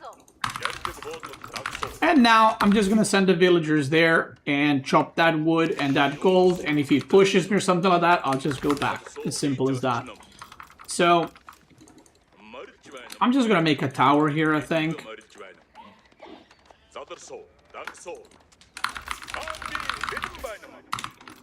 Yeah, I think that's what I'm gonna do.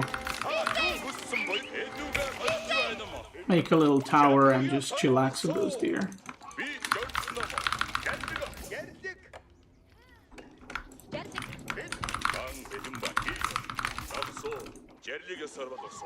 There we go.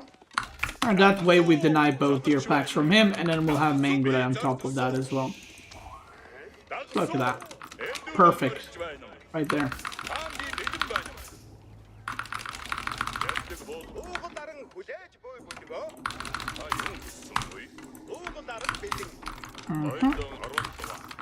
And there we go. Now we're going to open archery range. I'm going to go scout the rest of the map. We got a lot of sheep, so that's a very good start. And like I said, if I ever need to run from here, I'll just move back, and that's it. I need to be careful a little bit about wood, because I don't have any wood in my TC range, except this one tree. So I gotta be careful about that, but it should be okay.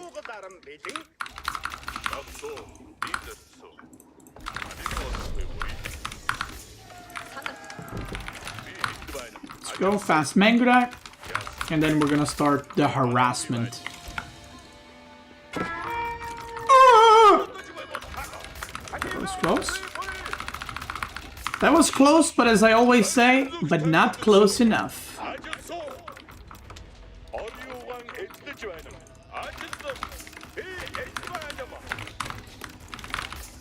And I need to find where his scouts are. That's another important thing. So his scouts might be like there. Oh, they're pushing the first pack of deer. Okay. So that's good for him, but also bad, because now I know where his scouts are, so I can actually keep track of them and prevent pro scouting, which is very, very good for me. We're gonna make a tower for that jam network. And I don't know where the second deer pack of his is. Is it here?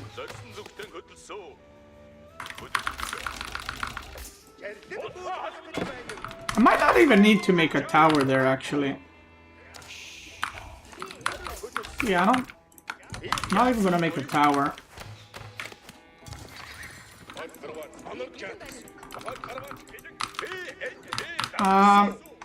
I really hope his other deer pack is not there. Because that would be very unfortunate. But I think it is. Because it's like I can't really prevent that, you know? Oh, it is here. Is he even great pro scouting? It might not be.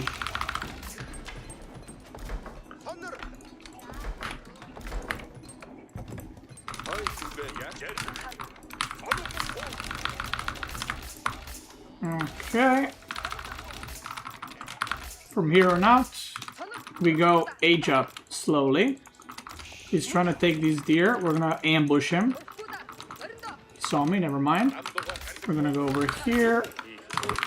Get that blacksmith. And Yeah, I'm just gonna try to be annoying now, which shouldn't be hard because I'm pretty annoying.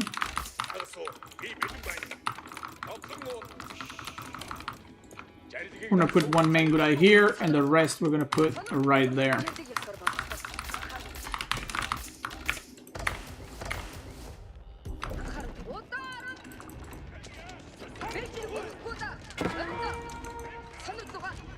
Is there potential here?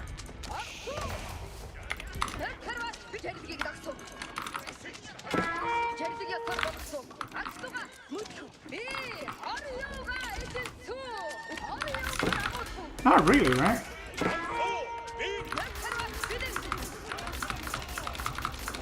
I'm killing some stuff. He's going fast age up.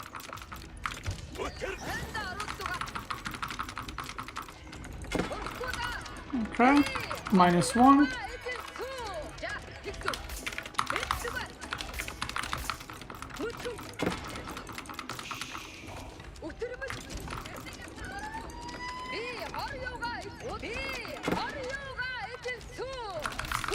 And we're gonna go age up in a second.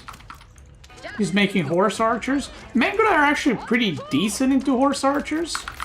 They don't counter them, but they're not like the worst thing you can make either.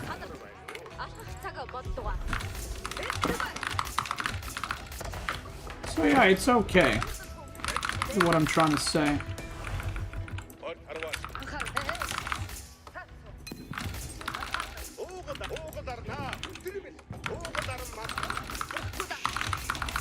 Let's go stable. I'm going stable because he's going for what's it called?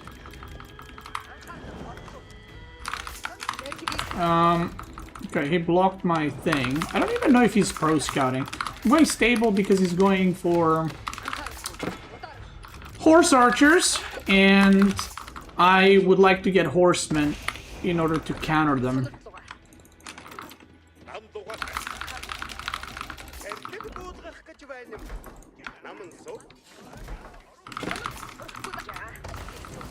Okay, I'm gonna try to run away with that. And I'm not gonna go Keshik, by the way. I'm going horsemen, because horsemen are faster than Keshik. Is this whole thing walled off? It's not. Okay.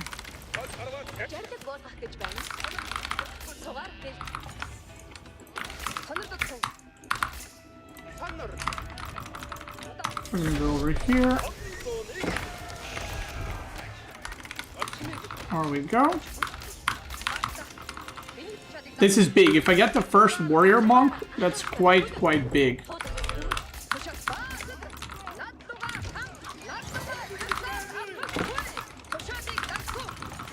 Very nice and very big.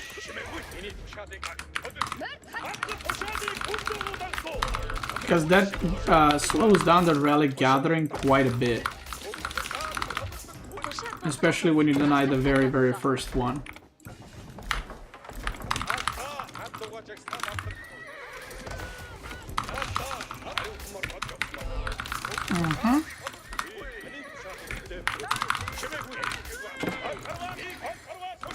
And let's get +2 ranged armor. Now, if I use this speed from the deer stones, then we can get some really good trades going, because my units are going to be super fast, and my main Gudai are also going to be faster with deer stone, so I can chase him down and kill his stuff. We're going for a lot of horses. He already has a second monk, by the way. He already took a relic. I might be able to get 3 here, which would be quite good. And I really like to kill his scouts. I don't think he never went pro scouting. He just went kind of fast castle. I don't have the horseman upgrade, so we're gonna chill. I don't want to lose that actually, so we're not gonna chill.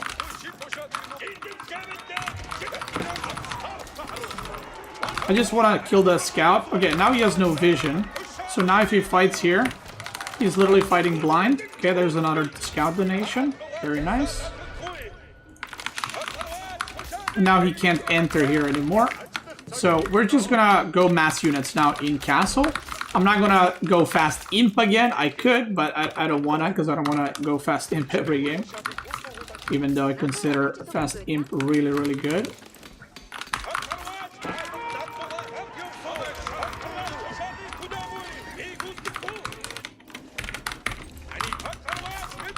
Okay, my horseman upgrade is about to complete. My stone's about to run out.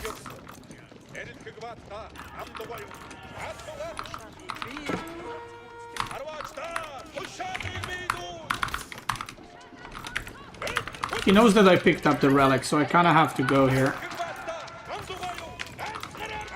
You see what I mean? Like, Mangudai do really well into this. I'm gonna upgrade Mangudai even. And now we're gonna start transitioning to pastures very slowly.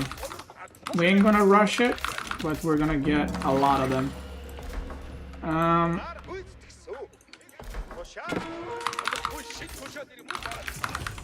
He made another scout.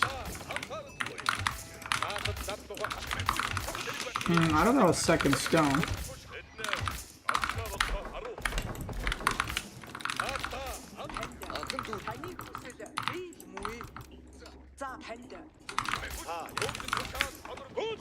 There it is.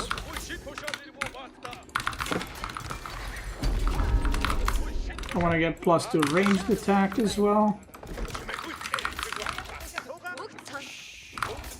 I don't need this many on gold because I'm not making Keshiks right now, but I might transition to Keshiks in the future. And now we have the safe back gold because I took the front ones first. I'm gonna upgrade my Keshiks just in case. Just in case.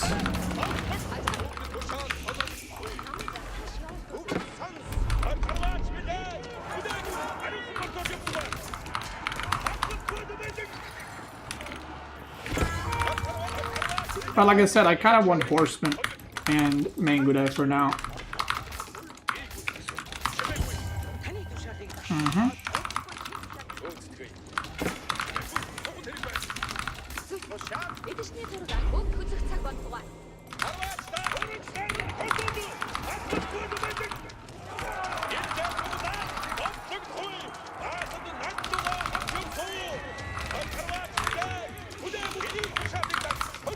Look at that. Crank. Am I cranking actually? I'm not sure if I am. I think I'm doing okay.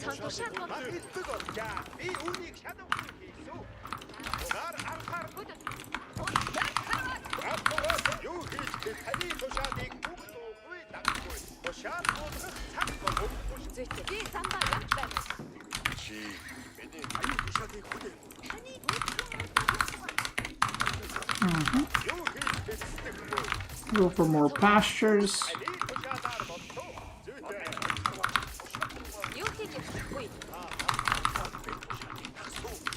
I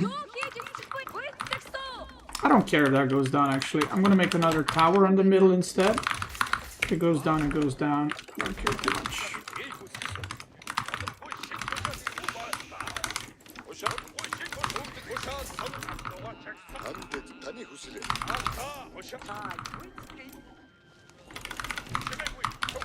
There we go. I don't have a lot of villagers on actively on food right now.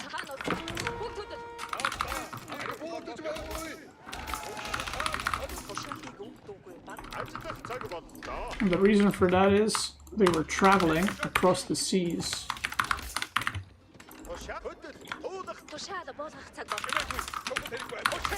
Oh, he's trying to do the same thing.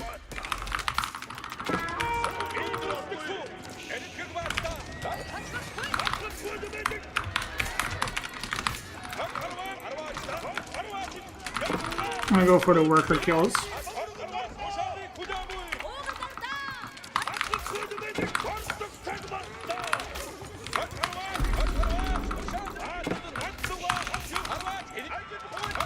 I think maybe now we go into Mass Keshik. Beastie Jam.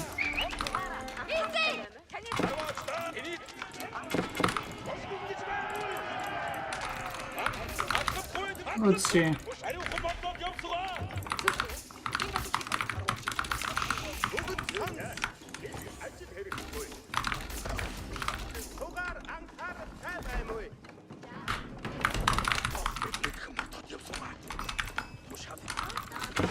try to do some harassment.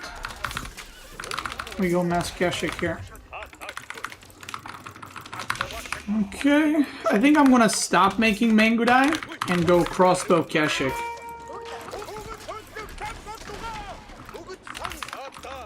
He's definitely gonna kill those.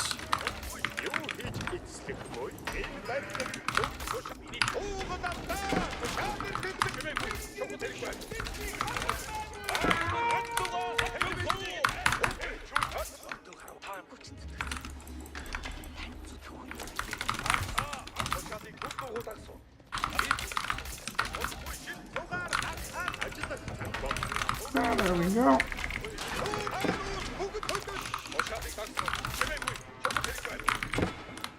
Yeah, I'm really struggling for food right now.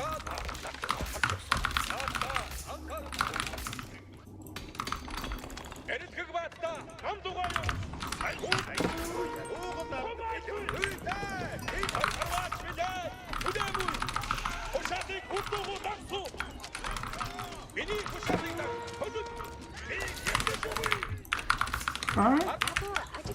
So what I'm trying to do right now is just do as much damage trading because he doesn't know that I'm going Keshik crossbows.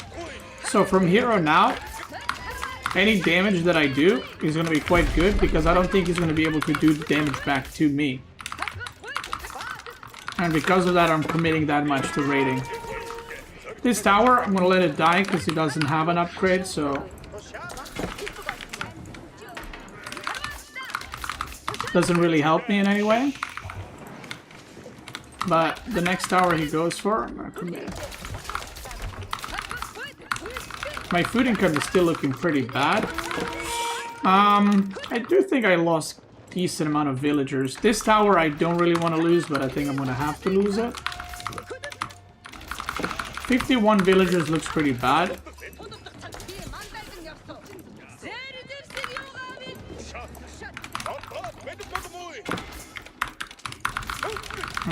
So what you can do if you're behind this Mongol and you're losing quite a bit is go for one of these moves that I'm going to show you.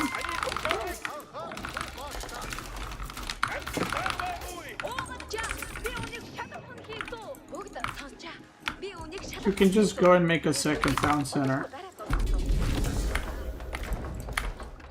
And you can just buy it basically.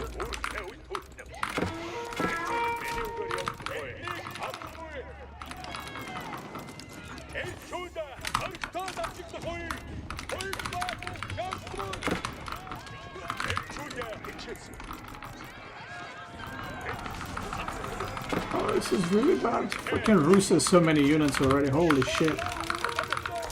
I'm a bit surprised at how many units he has, considering he didn't go pro scouting. Like, he's just sitting in his base. This looks pretty rough for me. This is why I feel like fast int is so good so often, to where it's like it's almost the correct move to make.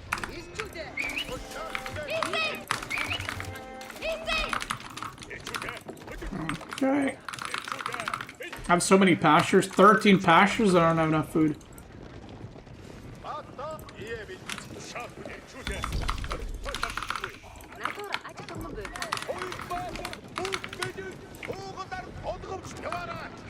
And I've used a lot of my stone for,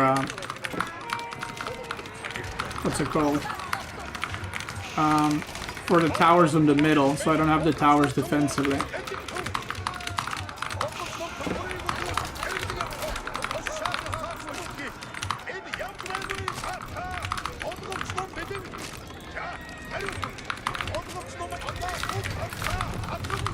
I think I'm dead. GG. VJ, thanks so much for a resub. Bigotero, CC Astley, thanks so much for a resub as well. Thank you guys, appreciate it. Yeah, I'm a bit surprised because he didn't go for pro scouting. So I thought he's gonna be running out of food quicker, but I guess he didn't. He did push the first deer pack, so he got technically 5. And after that, I guess he just went for a map.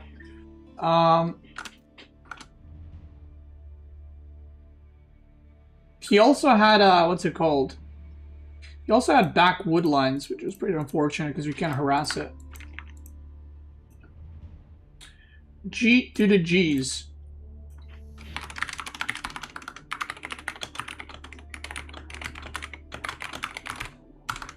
All right. Ladies and gentlemen, this is where I head off the line. Tomorrow we continue the Mongol guide. So we'll probably play a few games of Mongol and then we'll continue on to Delhi or Abbasid or something, and yeah. Anyway, thank you guys. Have a good night. I'll see you tomorrow. Peace out. Check out my YouTube channel if you haven't. Bye-bye.